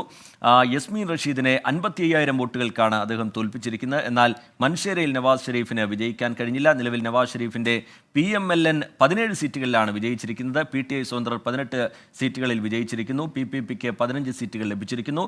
നവാസ് ഷെരീഫിൻ്റെ മകൾ മറിയം നവാസും സഹോദരൻ ഷഹബാസ് ഷെരീഫും വിജയിച്ചിട്ടുണ്ട്. മെറിൻ മേരി ചാക്കോ ന്യൂസ് ഡെസ്കിൽ നിന്ന് ഏറ്റവും പുതിയ വിവരങ്ങളുമായി നമുക്കൊപ്പം ചേരുകയാണ്. മെറിൻ, ഇമ്രാൻഖാൻ ജയിലിലാണെങ്കിലും PTI കരുത്ത് കാട്ടുന്നുണ്ട്. സ്വതന്ത്രർ എന്നുള്ള നിലയിലാണ് മത്സരിക്കുന്നത്. അവരുടെ എത്ര സീറ്റുകളിൽ അവർക്കിപ്പോൾ വിജയിക്കാൻ കഴിഞ്ഞിട്ടുണ്ട്? ഇനി എത്ര സീറ്റുകളിലാണ് പ്രഖ്യാപനം വരേണ്ടത്?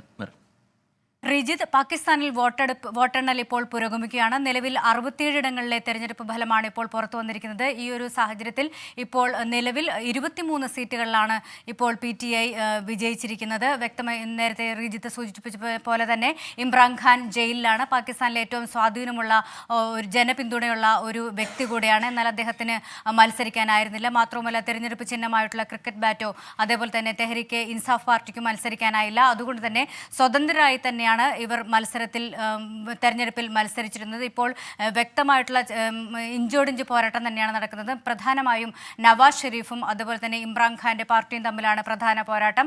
തൊട്ടു പിന്നിൽ പാകിസ്ഥാൻ പീപ്പിൾസ് പാർട്ടി, അതായത് ബിലാവൽ ഭൂട്ടോയുടെ പാർട്ടിയുണ്ട്. 22 സീറ്റുകളിലാണ് ഇപ്പോൾ PPPക്ക് ലഭിച്ചിരിക്കുന്നത്. പാകിസ്ഥാൻ മുസ്ലിം ലീഗ് നവാസ് ഷെരീഫിന്റെ പാർട്ടിക്ക് 18 സീറ്റുകളിലാണ് മുന്നേറ്റം. നേരത്തെ മുൻ പ്രധാനമന്ത്രി കൂടിയാണ് നവാസ് ഷെരീഫ്. അദ്ദേഹം സ്വയം പ്രഖ്യാപിത പ്രവാസത്തിലായിരുന്നു. ഉണ്ടായിരുന്നു. 4 വർഷം ലണ്ടനിൽ കഴിഞ്ഞ ശേഷമാണ് തെരഞ്ഞെടുപ്പിൽ മത്സരിക്കുന്നതിന് തിരികെ എത്തിയത്. അദ്ദേഹത്തിന് ഇപ്പോൾ ലാഹോറിൽ നിന്ന് അദ്ദേഹം വിജയിച്ചിരിക്കുന്നു. യാസിനോടാണ് അദ്ദേഹം വിജയിച്ചിരിക്കുന്നത്. അതായത് 55,000 വോട്ടുകൾക്കാണ് നവാസ് ഷെരീഫിന്റെ വിജയം. മാത്രമല്ല 2 ഇടങ്ങളിൽ നിന്നും നവാസ് ഷെരീഫ് മത്സരിച്ചിരുന്നു. മൻഷറയിൽ നവാസ് ഷെരീഫിന് വിജയിക്കാനായില്ല.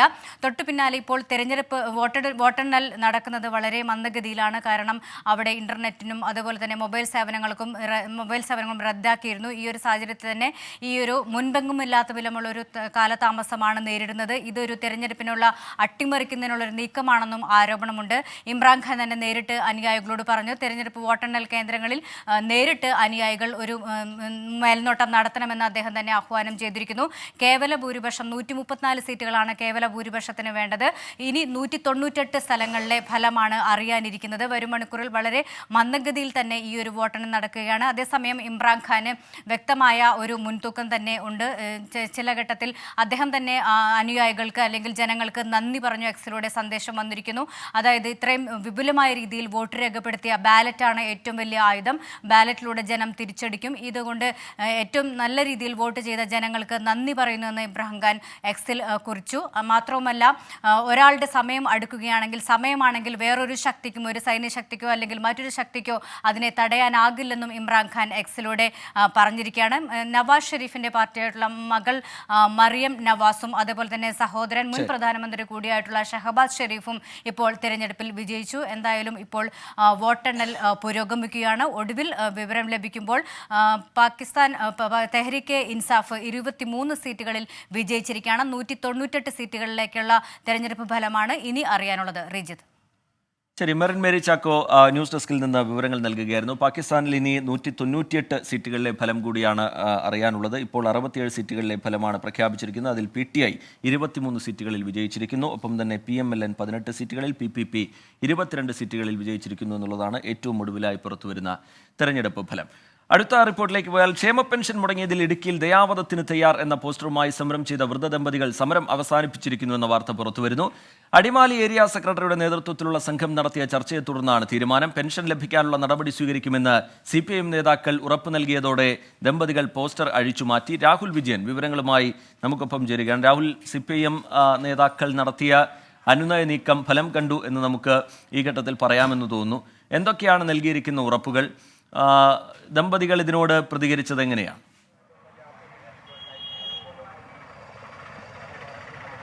എന്തായാലും പ്രതിഷേധ സമരം താൽക്കാലികമായി അവസാനിപ്പിക്കുന്നു എന്നുള്ളതാണ് ദമ്പതികൾ ഇന്ന് പറഞ്ഞത്. മാത്രമല്ല, അതിന് പിന്നാലെ ഇവിടെ കെട്ടിയിരുന്ന പോസ്റ്റർ അഴിച്ചു മാറ്റുകയും ചെയ്തിരുന്നു.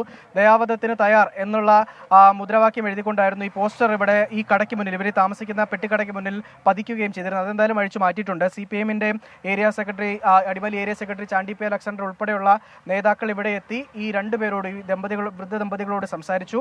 കൃത്യമായിട്ടുള്ള ഉറപ്പുകൾ അവർക്ക് നൽകി. ആ പെൻഷൻ ലഭിക്കുന്നതിന് വേണ്ടിയുള്ള നടപടികൾ സ്വീകരിക്കും. സർക്കാരുമായി ഇതുമായി ബന്ധപ്പെട്ട് സംസാരിക്കുകയും ചെയ്തിട്ടുണ്ട്. മാത്രമല്ല, എല്ലാ തരത്തിലുള്ള സഹായവും പാർട്ടിയുടെ ഭാഗത്തു നിന്നുണ്ടാവുകയും ചെയ്യും എന്നുള്ള ഒരു ഉറപ്പ് ഇവർക്ക് കൊടുത്തു എന്നുള്ളതാണ് ഈ വൃദ്ധ ദമ്പതികൾ എന്തായാലും നമ്മളോടും പറയുകയും ചെയ്തിരിക്കുന്നത്. മാത്രമല്ല, ഈ കടയിൽ ഉൾപ്പെടെയുള്ള ഒരു കാര്യം നമ്മൾ പറഞ്ഞിരുന്നു, സാധനങ്ങളൊന്നും തന്നെ ഇല്ല എന്നുള്ള കാര്യം പറഞ്ഞിരുന്നു. അങ്ങനെ ഇവർക്ക് കച്ചവടം ചെയ്യുന്നതിന് ആവശ്യമുള്ള ചെറിയ രീതിയിലുള്ള സഹായവും കടയിലേക്കും പാർട്ടിയുടെ നേതൃത്വത്തിൽ ചെയ്യും എന്നുള്ളതാണ്, ഡിവൈഎഫ്ഐയുടെ നേതൃത്വത്തിൽ ചെയ്യും എന്നുള്ളതാണ് ഇപ്പോൾ എന്തായാലും അറിയിക്കുകയും ചെയ്തിട്ടുള്ളത്. എന്തായാലും നിലവിൽ ഈ പ്രതിഷേധം 1.5 ദിവസം നീണ്ടു നിന്ന ദയാവധത്തിന് തയ്യാർ എന്ന് എഴുതി വെച്ച് പോസ്റ്റർ എഴുതി വെച്ചുകൊണ്ട് നടത്തിയിരുന്ന പ്രതിഷേധ സമരം എന്തായാലും ഈ വൃദ്ധ ദമ്പതികൾ അവസാനിപ്പിച്ചിരിക്കുകയാണ്. ശരി, ക്ഷേമ പെൻഷൻ മുടങ്ങിയതിൽ ഇടുക്കിയിൽ ദയാവധത്തിന് തയ്യാറെന്ന പോസ്റ്ററുമായി സമരം ചെയ്ത വൃദ്ധ ദമ്പതികൾ സമരം തൽക്കാലത്തേക്ക് അവസാനിപ്പിച്ചിരിക്കുകയാണ്. CPIM പ്രാദേശിക നേതാക്കളുടെ ഭാഗത്ത് നിന്ന് ഉണ്ടായ ഇടപെടൽ, അതിനുശേഷം ഇപ്പോൾ ആ പോസ്റ്ററൊക്കെ അഴിച്ചു മാറ്റാനുള്ള തീരുമാനത്തിലേക്ക് അവർ എത്തിയിരിക്കുകയാണ്. പെൻഷൻ ലഭിക്കാനുള്ള നടപടി സ്വീകരിക്കും എന്ന് CPIM നേതാക്കൾ ഉറപ്പ് നൽകിയതോടുകൂടിയാണ് ദമ്പതികൾ പോസ്റ്റർ അഴിച്ചു മാറ്റിയത്. രാഹുൽ വിജയൻ നമുക്കൊപ്പം വിവരങ്ങളുമായി ചേരുന്നു. രാഹുൽ, ഈ വൃദ്ധ ദമ്പതികളുടെ അതുമായി ബന്ധപ്പെട്ടുള്ള പ്രതികരണം കൂടി ലഭ്യമാക്കാൻ കഴിയുമോ രാഹുൽ? തീർച്ചയായിട്ടും. നമുക്ക് ഇവിടെ ഓമന എന്ന് പറയുന്ന അമ്മ, കാലിന് ബുദ്ധിമുട്ടുള്ള അമ്മയാണ്. അമ്മയോട് തന്നെ ചോദിക്കാം. അമ്മ, എന്തായാലും പ്രതിഷേധ സമരം അവസാനിപ്പിച്ചിരിക്കുകയാണല്ലേ, ഇവർ വന്ന് എന്താ പറഞ്ഞത്? അവർ ഞങ്ങളുടെ കാര്യങ്ങളൊക്കെ ഏറ്റെടുത്തിട്ടുണ്ട്. അവർ നടത്തുമെന്നുള്ള ഉറപ്പും എനിക്കുണ്ട്. ഞങ്ങൾ നേരത്തെ മുതൽ കുഞ്ഞുനാളെ മുതൽ അറിയുന്ന സഖാവാണ്. സഖാവ് എല്ലാ കാര്യങ്ങളും ഏറ്റെടുത്തിട്ടുണ്ട്. ഞങ്ങളുടെ കാര്യം എന്തുണ്ടെങ്കിലും ഏറ്റെടുത്തിട്ടുണ്ട് സഖാവ്. അതുകൊണ്ട് ഞങ്ങൾക്ക് വേറെ ഒരു കുഴപ്പങ്ങളും ഇല്ല. ഇപ്പം അടുത്ത മണിക്കൂറുകൾ മുമ്പ് എൻ്റെ കടയിൽ സാധനങ്ങളൊക്കെ വരും. എനിക്ക് സഖാവ് ഉറപ്പ് തന്നിട്ടുണ്ട്. അതുകൊണ്ട് ഒരു കുഴപ്പവും ഇല്ല. നേരത്തെ ഈ സഖാവിനോട് ബുദ്ധിമുട്ടെന്നാൽ പറഞ്ഞിട്ടുണ്ടോ? നേരത്തെ അങ്ങനെ ഞാൻ പറഞ്ഞിട്ടില്ല. എനിക്ക് അത്രയും വലിയ ബുദ്ധിമുട്ട് വന്നില്ല. അതുകൊണ്ട് ഞാൻ അങ്ങനെ കാണാൻ മുണ്ടും വർത്താനം പറയും, വിശേഷം ചോദിക്കും, അങ്ങനെ പോവുകയുള്ളായിരുന്നു. അപ്പം ഇത്രയും വലിയ ബുദ്ധിമുട്ട് വന്നതുകൊണ്ട് സഖാവ് എല്ലാം അറിഞ്ഞു, ഇവിടെ വന്നു, എൻ്റെ കാര്യത്തിന് ഇടപെട്ടു, കാര്യങ്ങളൊക്കെ ഓക്കെ ആക്കി.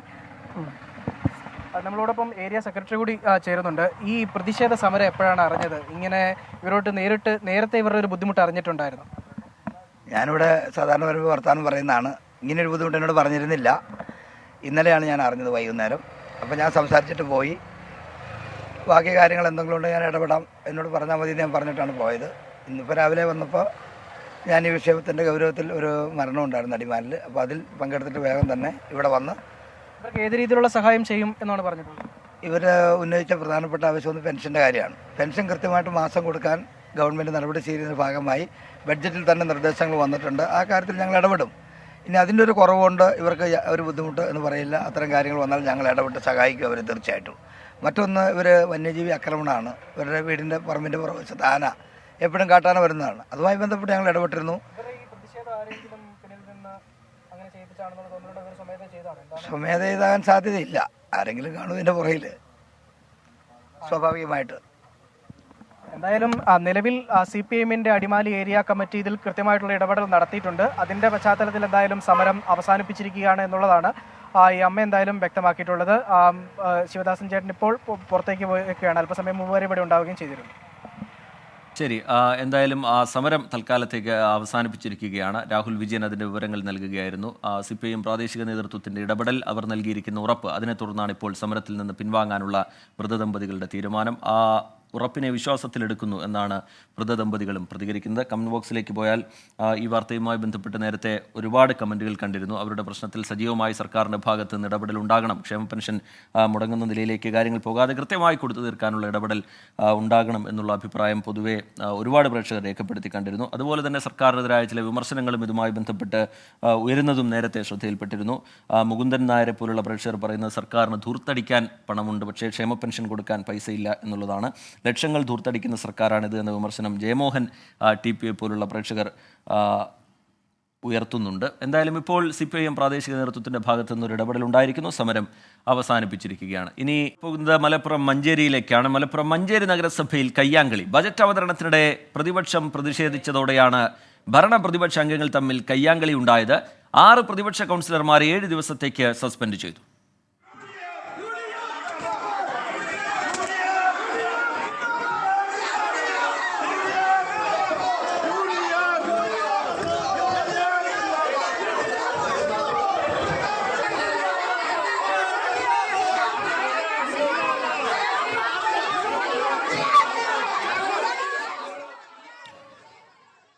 വിവരങ്ങളുമായി സമീർ ബിൻ കരീം മലപ്പുറത്ത് നിന്ന് ചേരുന്നുണ്ട്. സമീർ, ഒരു ഭരണപ്രതിപക്ഷ അംഗങ്ങൾ തമ്മിലുള്ള ഒരു കയ്യാങ്കളിയിലേക്ക് കാര്യങ്ങൾ പോയത് എങ്ങനെയാണ്? അതിൻ്റെ ദൃശ്യങ്ങൾ നമ്മളിപ്പോൾ കണ്ടു. വിവരങ്ങൾ എന്താണ് സമീർ?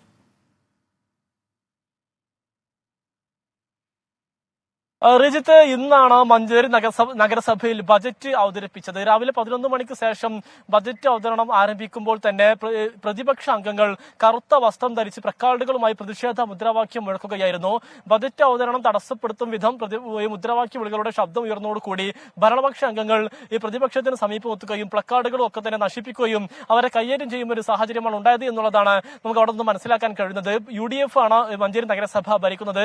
LDF അംഗങ്ങളായ പ്രതിപക്ഷ അംഗങ്ങളെയാണ് ഈ കയ്യേറ്റം ചെയ്യുകയും ഇവരുടെ പ്ലക്കാർഡുകളും ഒപ്പം തന്നെ മറ്റുള്ളവർക്ക് തന്നെ നശിപ്പിക്കുന്ന ഒരു സാഹചര്യത്തിലേക്ക് കാര്യങ്ങൾ എത്തിയത്. പിന്നീട് മഞ്ചേരി പോലീസ് നഗരസഭ ഓഫീസിൽ എത്തിയാണ് സ്ഥിതിഗതികൾ ശാന്തമാക്കിയത്. അതിനിടെ 6 പ്രതിപക്ഷ അംഗങ്ങൾ സസ്പെൻഡ് ചെയ്തുകൊണ്ട് നഗരസഭ ചെയർപേഴ്സൺ അറിയിക്കുകയും ചെയ്തു. ഏതായാലും നിലവിൽ പ്രതിഷേധം ഇവിടെ നിന്നും അടങ്ങിയിട്ടുണ്ടെങ്കിലും വരും ദിവസങ്ങളിൽ സമാനമായ പ്രതിഷേധം തുടരുമെന്നുള്ളതാണ് പ്രതിപക്ഷ അംഗങ്ങൾ വ്യക്തമാക്കുന്നത്. ഇവർ പറയുന്നത് മഞ്ചേരി നഗരസഭയിൽ അഴിമതി ഒപ്പം തന്നെ പക്ഷപാതിത്വവും ആരോപിച്ചാണ് ഇത്തരത്തിൽ പ്രതിഷേധവുമായി പ്രതിപക്ഷം രംഗത്തെത്തിയത്.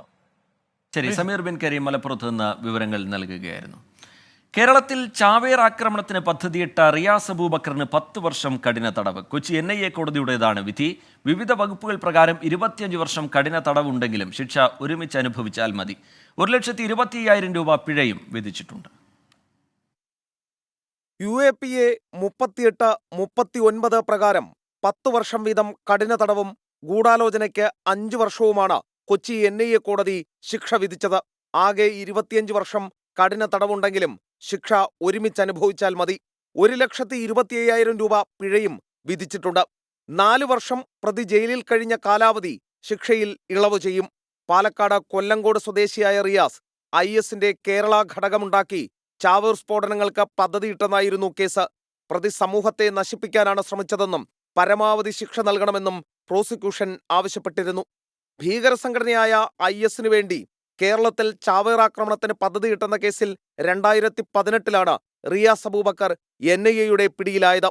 ഇയാൾക്കെതിരെ ചുമത്തിയ UAPA വകുപ്പുകളും ഗൂഢാലോചനാ കുറ്റവും നേരത്തെ കോടതിയിൽ തെളിഞ്ഞിരുന്നു. റിയാസിനൊപ്പം പിടിയിലായ 2 പേരെ കേസിൽ NIA മാപ്പുസാക്ഷി ആക്കുകയുണ്ടായി. ശ്രീകാന്ത്, 24, കൊച്ചി. ഗുരുവായൂർ പുന്നത്തൂർകോട്ടയിൽ ആനകളെ മർദ്ദിച്ച സംഭവത്തിൽ ദേവസ്വം ബോർഡിന് ഹൈക്കോടതിയുടെ രൂക്ഷ വിമർശനം. ആർക്കാണ് ആനക്കോട്ടയുടെ ചുമതലയെന്ന് ആരാഞ്ഞ കോടതി വിഷയത്തിൽ ആർക്കൊക്കെതിരെ നടപടിയെടുത്തെന്ന് അറിയിക്കാനും ആവശ്യപ്പെട്ടു. കേസിൽ ചൊവ്വാഴ്ചയ്ക്കകം സത്യവാങ്മൂലം സമർപ്പിക്കാനാണ് കോടതിയുടെ നിർദ്ദേശം. ആനക്കോട്ടയിൽ പാപ്പാന്മാർ ആനകളെ മർദ്ദിക്കുന്ന ദൃശ്യം പുറത്തു വന്നതിന് പിന്നാലെ രൂക്ഷ പ്രതികരണവും കടുത്ത നടപടികളുമാണ് ഹൈക്കോടതിയിൽ നിന്നുണ്ടായത്. ആർക്കാണ് ആനക്കോട്ടയുടെ ചുമതലയെന്നാരാഞ്ഞ കോടതി ആനകളെ മർദ്ദിച്ച സംഭവത്തിൽ ആർക്കൊക്കെതിരെ നടപടിയെടുത്തെന്നും ആരാഞ്ഞു. എന്താണ് ആനക്കോട്ടയിൽ നടക്കുന്നതെന്ന് അറിവുണ്ടോ എന്ന് ഗുരുവായൂർ ദേവസ്വത്തോട് കോടതി ചോദിച്ചു.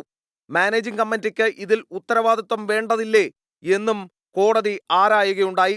ആനകളുടെ സംരക്ഷണം സംബന്ധിച്ച് എല്ലാവിധ ഉത്തരവുകളും പാലിക്കപ്പെടുന്നുണ്ടെന്ന് ഉറപ്പാക്കണമെന്ന് കോടതി ദേവസ്വം ബോർഡിനോട് നിർദ്ദേശിച്ചു. ആനകളോട് ക്രൂരമായി പെരുമാറുന്നവർക്കെതിരെ കടുത്ത നടപടികൾ ഉണ്ടാവണം. ഇരുമ്പ് തോട്ടി ഉപയോഗിച്ച് ആനകളെ പീഡിപ്പിക്കുന്ന പാപ്പാന്മാർക്കെതിരെയും കർശന നടപടി വേണം. ആനക്കോട്ടയിൽ CCTV സ്ഥാപിക്കണമെന്നും കോടതി നിർദ്ദേശിച്ചു. അതേസമയം ആനകൾക്ക് മർദ്ദനമേറ്റ സംഭവത്തിൽ സ്വീകരിച്ച നടപടികൾ എന്തൊക്കെയെന്ന് ചൊവ്വാഴ്ചയ്ക്കകം സത്യവാങ്മൂലം സമർപ്പിക്കാൻ ജസ്റ്റിസുമാരായ അനിൽ K. നരേന്ദ്രൻ, G. ഗിരീഷ് എന്നിവരുടെ ഡിവിഷൻ ബെഞ്ച് നിർദ്ദേശിച്ചു. ശ്രീകാന്ത്, 24, കൊച്ചി.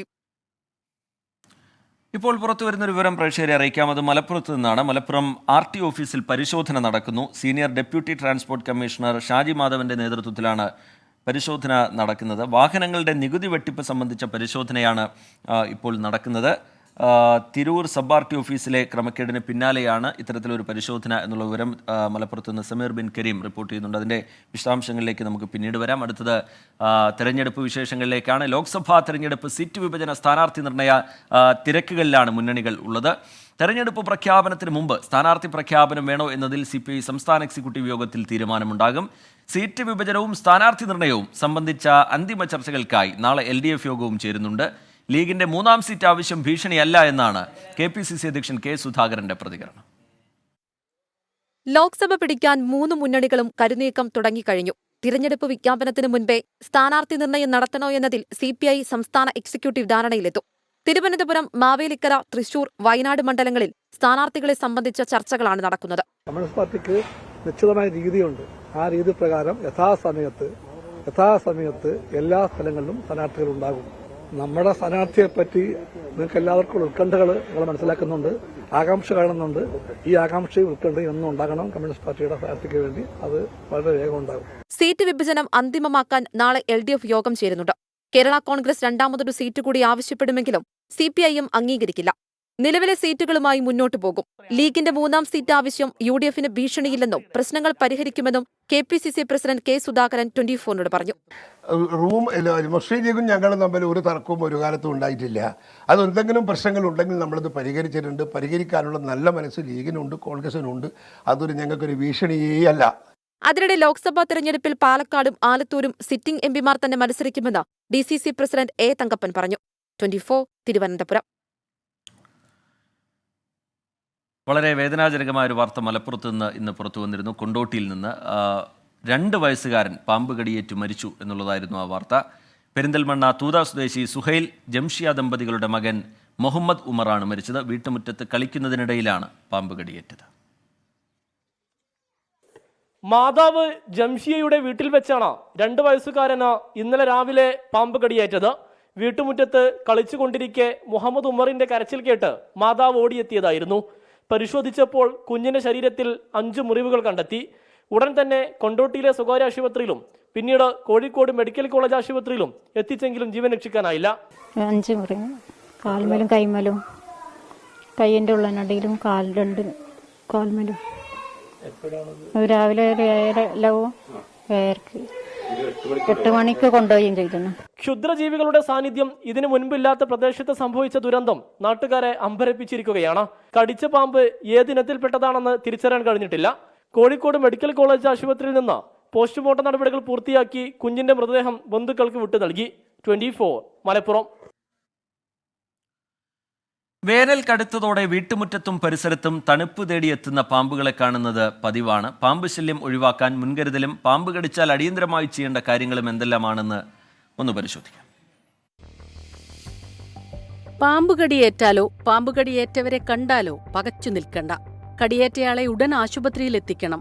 മുറിവിൽ സോപ്പും വെള്ളവും ഉപയോഗിച്ച് കഴുകുക. കടിയേറ്റ മുറിവിലൂടെ രക്തം ഞെക്കിക്കളയുക. കടിയേറ്റ വ്യക്തിയെ നിരപ്പായ പ്രതലത്തിൽ കിടത്തുക. കുടിക്കാൻ ധാരാളം വെള്ളം നൽകുക. പാമ്പ് കടിച്ചാൽ 6 മണിക്കൂറിനുള്ളിലെങ്കിലും പ്രതിവിഷം നൽകിയിരിക്കണം.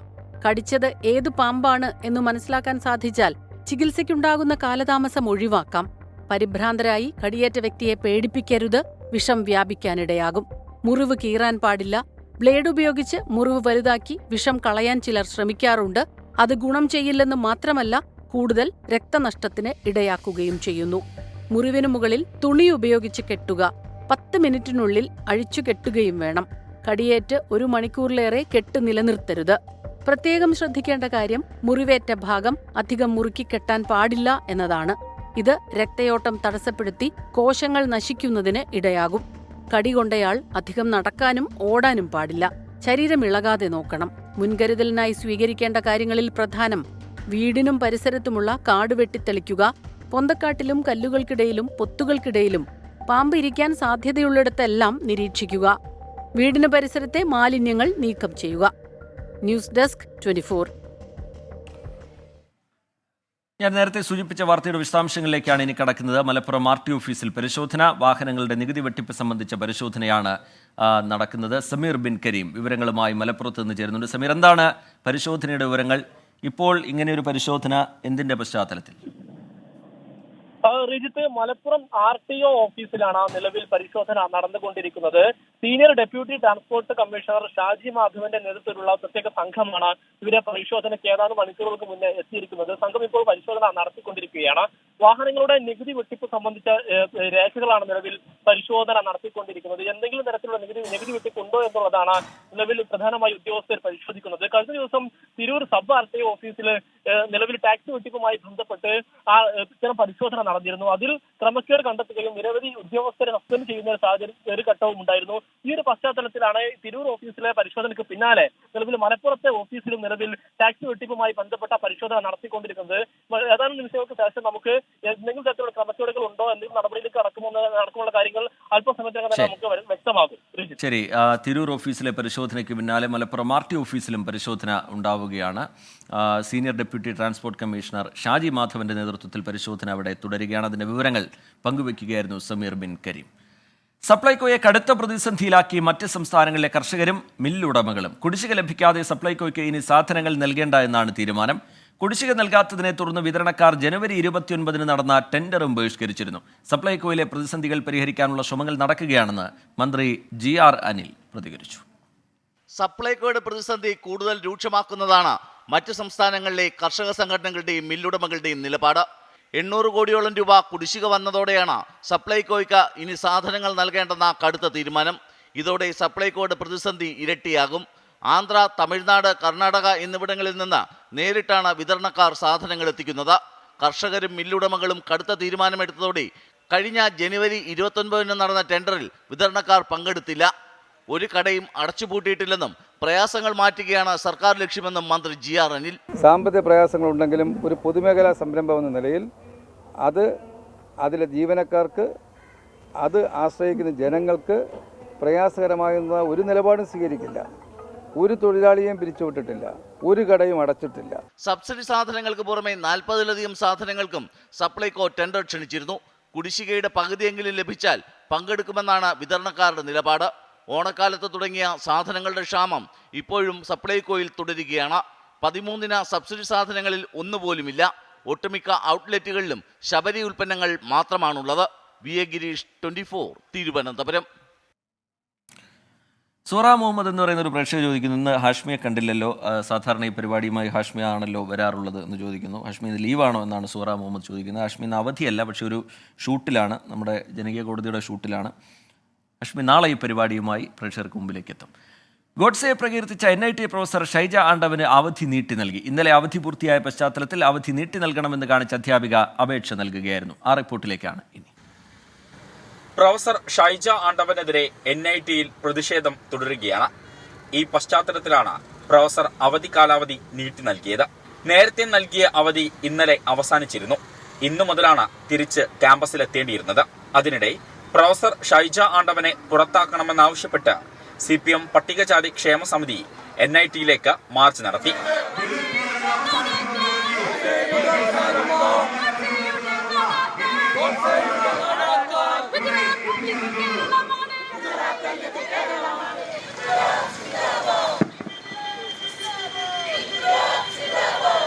ഈ സ്ഥാപനത്തിനകത്ത് ഉത്തർപ്രദേശും ഗുജറാത്തും പോലെ തങ്ങൾക്കിഷ്ടമുള്ളതെല്ലാം കാട്ടിക്കൂട്ടാം, തങ്ങൾക്കിഷ്ടമില്ലാത്തവരെയെല്ലാം എന്തും ചെയ്യാം എന്ന ധാർഷ്ട്യത്തോടു കൂടി പ്രവർത്തിച്ചുകൊണ്ടിരിക്കുന്ന ക്രിമിനൽ സ്വഭാവമുള്ള ചില വർഗീയവാദികളുടെ പ്രവർത്തനങ്ങൾ ഈ സമൂഹം കൈകാര്യം ചെയ്യുന്നിടത്തേക്ക് കാര്യങ്ങൾ എത്തിച്ചിരിക്കുക. അതേസമയം ഷൈജ ആണ്ടവനെ കുറിച്ചുള്ള വിവരങ്ങൾ കോഴിക്കോട് NIT അധികൃതർ പോലീസിന് കൈമാറി. രേഖാമൂലം അന്വേഷണ ഉദ്യോഗസ്ഥൻ NIT രജിസ്ട്രാറോട് വിവരങ്ങൾ തേടിയിരുന്നു. എന്നാൽ സമൂഹമാധ്യമ അക്കൗണ്ടിലെ വിവരങ്ങൾ തേടി മെറ്റയ്ക്ക് നൽകിയ നോട്ടീസിന് ഇതുവരെ മറുപടി ലഭിച്ചിട്ടില്ല. 24 കോഴിക്കോട്. നിരത്തിലെ വാഹനാപകടവുമായി ബന്ധപ്പെട്ട വാർത്തകളില്ലാത്ത ഒരു ദിവസം പോലും കടന്നു പോകുന്നില്ല എന്നുള്ളത് നമ്മളെ ഒരുപാട് അസ്വസ്ഥപ്പെടുത്തുന്ന, വേദനിപ്പിക്കുന്ന ഒരു വസ്തുതയാണ്. ഇന്നും വാഹനാപകടത്തിൻ്റെ വാർത്ത പുറത്തു വന്നു. 2 പേർക്ക് ജീവൻ നഷ്ടമാവുന്ന നിലയിലേക്ക് കാര്യങ്ങൾ പോയി. കോഴിക്കോട് KSRTC ബസ്സും ബൈക്കും കൂട്ടിയിടിച്ച് 2 യുവാക്കൾക്ക് ദാരുണാന്ത്യം. പാലക്കാട് മണ്ണാർക്കാട് സ്വദേശികളായ ഫായിസ് അലി, മുഹമ്മദ് ഫർസാൻ എന്നിവരാണ് മരിച്ചത്. കോഴിക്കോട് കണ്ണൂർ റോഡിൽ ക്രിസ്ത്യൻ കോളേജ് ജംഗ്ഷനിൽ പുലർച്ചെയായിരുന്നു അപകടം. നിലയംകോട്ടിൽ അബ്ദുൽ സലാമിന്റെ മകൻ ഫായിസ് അലി, കരിമ്പനക്കൽ കച്ചാപ്പയുടെ മകൻ മുഹമ്മദ് ഫർസാൻ എന്നിവരാണ് മരിച്ചത്. അരയിടത്തുപാലം ബൈപ്പാസിലെ സ്വകാര്യ സ്ഥാപനത്തിൽ അക്കൗണ്ടിംഗ് വിദ്യാർത്ഥികളാണ് 22കാരായ ഇരുവരും. കണ്ണൂരിലേക്ക് പോകുകയായിരുന്ന KSRTC ബസ്സും ബീച്ച് ഗാന്ധി റോഡിൽ നിന്ന് ടൗണിലേക്ക് വരികയായിരുന്ന ബൈക്കും തമ്മിൽ കൂട്ടിയിടിക്കുകയായിരുന്നു. ബൈക്ക് യാത്രികരായ ഇരുവരെയും കോഴിക്കോട് മെഡിക്കൽ കോളേജ് ആശുപത്രിയിൽ എത്തിച്ചെങ്കിലും ജീവൻ രക്ഷിക്കാനായില്ല. മെഡിക്കൽ കോളേജിലെ പോസ്റ്റ്മോർട്ടം നടപടികൾക്ക് ശേഷം മൃതദേഹം ബന്ധുക്കൾക്ക് വിട്ടുനൽകും. 24 കോഴിക്കോട്. ദേശീയതലത്തിലെ രാഷ്ട്രീയ നീക്കങ്ങളിലേക്ക് ഒരിക്കൽ കൂടി പോയാൽ ഇന്ത്യ സഖ്യത്തിന് വീണ്ടും തിരിച്ചടിയുണ്ടാകുന്നു. ബീഹാറിലെ JDUവിന് പിന്നാലെ ഉത്തർപ്രദേശിലെ RNDയും സഖ്യം വിട്ട് NDAയിൽ ചേർന്നിരിക്കുകയാണ്. 2 ലോക്സഭാ സീറ്റുകളും 1 രാജ്യസഭാ സീറ്റും RLDക്ക് BJP നൽകും. തെരഞ്ഞെടുപ്പ് പ്രഖ്യാപിക്കാൻ ദിവസങ്ങൾ മാത്രം ബാക്കി നിൽക്കെ ഇന്ത്യ സഖ്യത്തിനേറ്റ കനത്ത തിരിച്ചടിയാണ് RLDയുടെ കൊഴിഞ്ഞുപോക്ക്. പടിഞ്ഞാറൻ ഉത്തർപ്രദേശിലെ ജാട്ട് വിഭാഗങ്ങൾക്കിടയിൽ നിർണായക സ്വാധീനമുള്ള പാർട്ടിയാണ് കർഷകരുടെ മിഷിഹ എന്ന വിളിപ്പേരുള്ള മുൻ പ്രധാനമന്ത്രി ചൗധരി ചരൺ സിംഗിന്റെ പാരമ്പര്യമുള്ള RLD. കർഷക സമരത്തിലടക്കം പ്രതിപക്ഷ നിരയിൽ ഉറച്ചുനിന്ന RLDക്ക് 7 സീറ്റുകളാണ് ഇന്ത്യ സഖ്യത്തിന്റെ ഭാഗമായി സമാജ്വാദി പാർട്ടി നൽകിയത്. ഇതിനു പിന്നാലെ BJP നടത്തിയ പിൻവാതിൽ ചർച്ചകളിലൂടെയാണ് RLDയെ NDAയിൽ തിരിച്ചെത്തിച്ചത്. ഉത്തർപ്രദേശിലെ 2 ലോക്സഭാ സീറ്റുകളും 1 രാജ്യസഭാ സീറ്റും RLDക്ക് നൽകാമെന്നാണ് ജയന്ത് ചൗധരിയുമായി BJP ഉണ്ടാക്കിയ ധാരണ. കഴിഞ്ഞ തവണ ഉത്തർപ്രദേശിൽ 62 സീറ്റുകളാണ് BJP നേടിയത്. അയോധ്യ രാമക്ഷേത്രം യാഥാർത്ഥ്യമാക്കിയതോടെ ഇക്കുറി പരമാവധി സീറ്റുകൾ സ്വന്തമാക്കാമെന്നാണ് BJP കണക്കുകൂട്ടുന്നത്. ജാട്ട് മുസ്ലിം വോട്ടുകൾ വിധി നിർണ്ണയിക്കുന്ന പടിഞ്ഞാറൻ ഉത്തർപ്രദേശിൽ കർഷക സമരത്തിന്റെ കൂടി പശ്ചാത്തലത്തിൽ SP RLD സഖ്യം തൂത്തുവാരാനുള്ള സാധ്യത മുന്നിൽ കണ്ടാണ് BJP RLDയെ അടർത്തിയെടുക്കുന്നത്. 24 ഡൽഹി. കേരളത്തിൽ നിന്ന് അയോധ്യയിലേക്കുള്ള ആദ്യ സ്പെഷ്യൽ ട്രെയിൻ സർവീസ് തുടങ്ങി. തിരുവനന്തപുരം കൊച്ചുവേളി റെയിൽവേ സ്റ്റേഷനിൽ നിന്ന് രാവിലെ 10 മണിക്കാണ് സർവീസ് ആരംഭിച്ചത്. മുതിർന്ന BJP നേതാവ് O രാജഗോപാൽ ഫ്ളാഗ് ഓഫ് ചെയ്തു. കേരളത്തിൽ നിന്ന് അയോധ്യയിലേക്കുള്ള ആദ്യ ആസ്ഥ സ്പെഷ്യൽ ട്രെയിനാണ് കൊച്ചുവേളി റെയിൽവേ സ്റ്റേഷനിൽ നിന്ന് പുറപ്പെട്ടത്. കന്നിയാത്രയിൽ 20 സ്ലീപ്പർ കോച്ചുകളിലായി 972 യാത്രികരാണ് മുൻകൂട്ടി ബുക്ക് ചെയ്തത്. കൊച്ചുവേളി റെയിൽവേ സ്റ്റേഷനിൽ നിന്നുണ്ടായിരുന്നത് 103 യാത്രക്കാർ. മുതിർന്ന BJP നേതാവ് O രാജഗോപാൽ ഫ്ളാഗ് ഓഫ് ചെയ്തു. IRCTCയുടെ ടൂറിസം വെബ്സൈറ്റിൽ നിന്നാണ് ടിക്കറ്റ് റിസർവ് ചെയ്യാനാകുക. ഇന്ന് ട്രെയിൻ കടന്നു പോകുന്ന വിവിധ സ്റ്റേഷനുകളിൽ BJP പ്രവർത്തകർ സ്വീകരണം നൽകും. 3300 രൂപയാണ് കൊച്ചുവേളിയിൽ നിന്ന് അയോധ്യയിലേക്കുള്ള ടിക്കറ്റ് നിരക്ക്. ഭക്ഷണം, താമസം, ദർശനം എന്നിവയുൾപ്പെടെയാണ് ടിക്കറ്റ്. 6 ദിവസം കൊണ്ട് യാത്ര ചെയ്ത് തിരിച്ചെത്താം. നാഗർകോവിൽ, പാലക്കാട്, തിരുവനന്തപുരം സ്റ്റേഷനുകളിൽ നിന്ന് അയോധ്യയിലേക്ക് വരും ദിവസങ്ങളിലും ട്രെയിൻ സർവീസ് നടത്തും. 24 തിരുവനന്തപുരം. പ്രമുഖ ക്രിമിനൽ അഭിഭാഷക സെലിൻ വിൽഫ്രഡ് അന്തരിച്ചു. 87 വയസ്സായിരുന്നു. വാർദ്ധക്യ സഹജമായ അസുഖങ്ങളെ തുടർന്ന് തിരുവനന്തപുരം ജൂബിലി ആശുപത്രിയിൽ ചികിത്സയിലായിരുന്നു. 15 വർഷക്കാലം തിരുവനന്തപുരം ജില്ലാ പബ്ലിക് പ്രോസിക്യൂട്ടറായിരുന്നു. ചെറിയതുറ വെടിവെപ്പ്, കല്ലുവാതുക്കൽ മദ്യദുരന്തം തുടങ്ങിയ കേസുകളിൽ പബ്ലിക് പ്രോസിക്യൂട്ടറായിരുന്നു. ചെറിയതുറ അസംഷൻ ചർച്ചിൽ വൈകിട്ട് 5:30 സംസ്കാരം നടക്കുക. സംസ്ഥാനത്ത് വീണ്ടും നിക്ഷേപ തട്ടിപ്പ്. പത്തനംതിട്ട തെള്ളിയൂരിൽ നിക്ഷേപകർക്ക് പണം നൽകാതെ സ്വകാര്യ ഫൈനാൻസ് കമ്പനി ഉടമകൾ മുങ്ങി. GNG ഫൈനാൻസിയേഴ്സിന്റെ സംസ്ഥാനത്തെ 48 ശാഖകളും അടച്ചിട്ട നിലയിലാണ്. 50 വർഷത്തിലേറെ പഴക്കമുണ്ട് പത്തനംതിട്ട തെള്ളിയൂരിലെ GNG ഫിനാൻസിനെന്ന് നിക്ഷേപകർ പറയുന്നു. കഴിഞ്ഞ മാസം വരെ ചെറുകിട നിക്ഷേപകർക്ക് ഇവർ പലിശയും നൽകിയിരുന്നു. എന്നാൽ നിക്ഷേപം പിൻവലിക്കാനും മറ്റും ആളുകൾ എത്തിയതോടെ ഉടമകളായ ഗോപാലകൃഷ്ണൻ നായരും മകൻ ഗോവിന്ദും കുടുംബവും വീട് പൂട്ടി മുങ്ങുകയായിരുന്നു. ഇതോടെ നിക്ഷേപകർ വെട്ടിലായി. ഇവര് 2-3 തവണ വീട്ടിൽ വന്ന് ഞങ്ങൾ കണ്ടിരുന്നു. അപ്പം 15-ാം തീയതി ആവട്ടെ 20-ാം തീയതി ആവട്ടെ പിന്നെ ഫണ്ട് വരാനുണ്ട് എന്ന് പറഞ്ഞാണ് എൻ്റെ അച്ഛനോടും അമ്മയോടും പറഞ്ഞിരുന്നത്. അവർക്ക് ഇപ്പം ചെലവ് കഴിയാൻ പോലും പൈസ ഇല്ല. 15% പലിശ തരാൻ പറയാണ് എന്നെ എൻ്റെ അകത്ത് പിടിച്ച് ഇത് കൊണ്ടെത്തി എൻ്റെ ബാങ്ക് കടന്ന പൈസ എടുത്താണ് ഇവിടെ കൊണ്ട് ഇപ്പോൾ 2 കൊല്ലമായി. ഒരു 10 പൈസ പോലും എനിക്ക് പലിശ തന്നിട്ടുമില്ല. 1 ലക്ഷം മുതൽ 2 കോടി രൂപ വരെ നിക്ഷേപിച്ചവരുണ്ട്. സംസ്ഥാന വ്യാപക കണക്കെടുക്കുമ്പോൾ 300 കോടിയോളം രൂപയുടെ തട്ടിപ്പെന്ന് നിക്ഷേപകർ പറയുന്നു. പത്തനംതിട്ട ജില്ലയിലെ 5 സ്റ്റേഷനുകളിൽ മാത്രമായി 15ഓളം പരാതികൾ ഇതിനകം തന്നെ GNG ഫൈനാൻസിയേഴ്സിനെതിരെ വന്നിട്ടുണ്ട്. ഇവരെ കണ്ടെത്താൻ പോലീസിന്റെ ഭാഗത്തു നിന്നും ഇടപെടൽ ഉണ്ടാകുന്നില്ലെന്നാണ് നിക്ഷേപകരുടെ ആരോപണം. സഞ്ജയ് ഇക്ബാലിനൊപ്പം ശ്രീജിത്ത് ശ്രീകുമാരൻ, 24 പത്തനംതിട്ട. ആമിന എന്ന് പറയുന്ന ഒരു പ്രേക്ഷക ചൂണ്ടിക്കാട്ടുന്നത് അപകട വാർത്തയില്ലാത്ത ഒരു ദിവസവും ഇല്ല എന്നുള്ളതാണ്. ശരിയാണ്. കഴിഞ്ഞ കുറേ ദിവസങ്ങളിലായി ദിവസവും നമുക്ക് ഇത്തരത്തിലുള്ള വാഹനാപകടങ്ങളുമായി ബന്ധപ്പെട്ട വാർത്ത, അതിൽ തന്നെ ആളുകൾക്ക് ജീവൻ നഷ്ടമാവുന്ന നിലയിലേക്ക് അപകടങ്ങൾ പോകുന്നതിലൊക്കെ ഉണ്ടാവുന്നുണ്ട്. കഴിഞ്ഞ ഒരാഴ്ചയ്ക്ക് മുമ്പാണ് തോന്നുന്നു സംസ്ഥാനത്തൊട്ടാകെയുള്ള കണക്കുകളൊക്കെ പരിശോധിച്ച് നോക്കിയപ്പോൾ 6-7 പേർക്ക് ജീവൻ നഷ്ടമാവുന്നു. ഒരു ദിവസം ജീവൻ നഷ്ടമാവുന്ന നിലയിലേക്കൊക്കെ ആ അപകടങ്ങൾ മാറുന്നുണ്ട്. എന്താണ് അതിൽ ചെയ്യാൻ കഴിയുക എന്നുള്ളത്? അപകടങ്ങൾ ഉണ്ടാവുന്നുണ്ട്, അല്പം കൂടി ജാഗ്രത നമ്മളെല്ലാവരും പുലർത്തുക എന്നുള്ളത് തന്നെയാണ് അതിൽ ചെയ്യാൻ കഴിയുന്നതെന്ന് തോന്നുന്നു. അടുത്ത റിപ്പോർട്ടിലേക്ക് പോയാൽ കോട്ടയം ആനത്താനത്ത് കിണറുകളിൽ പച്ച നിറമുള്ള വെള്ളം. 6 കിണറുകളിലാണ് ദുർഗന്ധത്തോടെയുള്ള വെള്ളം കണ്ടെത്തിയത്. ആരോഗ്യ വിഭാഗം പരിശോധനയ്ക്കായി വെള്ളം ശേഖരിച്ചിട്ടുണ്ട്. വിജയപുരം പഞ്ചായത്തിലെ 13-ാം വാർഡിലെ 6 കിണറുകളിലാണ് വെള്ളത്തിന് പച്ച നിറം കണ്ടെത്തിയത്. ഇന്നലെ വൈകുന്നേരത്തോടെ കടും പച്ച നിറത്തിലായ വെള്ളം ഇന്ന് ഇളം പച്ച നിറത്തിലായി. ദുർഗന്ധമുണ്ടായതോടെ വെള്ളം ഒട്ടും ഉപയോഗിക്കാൻ സാധിക്കാതെയായി. കൂടാതെ കിണറിലെ ജലനിരപ്പ് മുൻപില്ലാത്ത വിധം ഉയർന്നതായും നാട്ടുകാർ പറയുന്നു. ഇന്നലെ ഉച്ച കഴിഞ്ഞ് വെള്ളം അടിച്ചപ്പോൾ നോക്കുമ്പോൾ ഒരു പച്ച കളർ പോലെ കണ്ട്.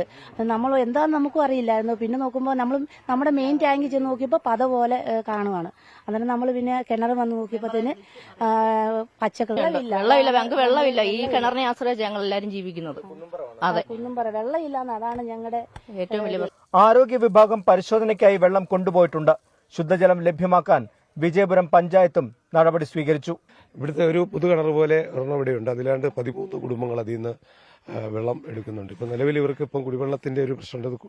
ആരോഗ്യവകുപ്പ് ഇപ്പോൾ ആ വെള്ളം ഉപയോഗിക്കരുത് എന്നുള്ളൊരു നിർദ്ദേശം നൽകിയിട്ടുണ്ട്.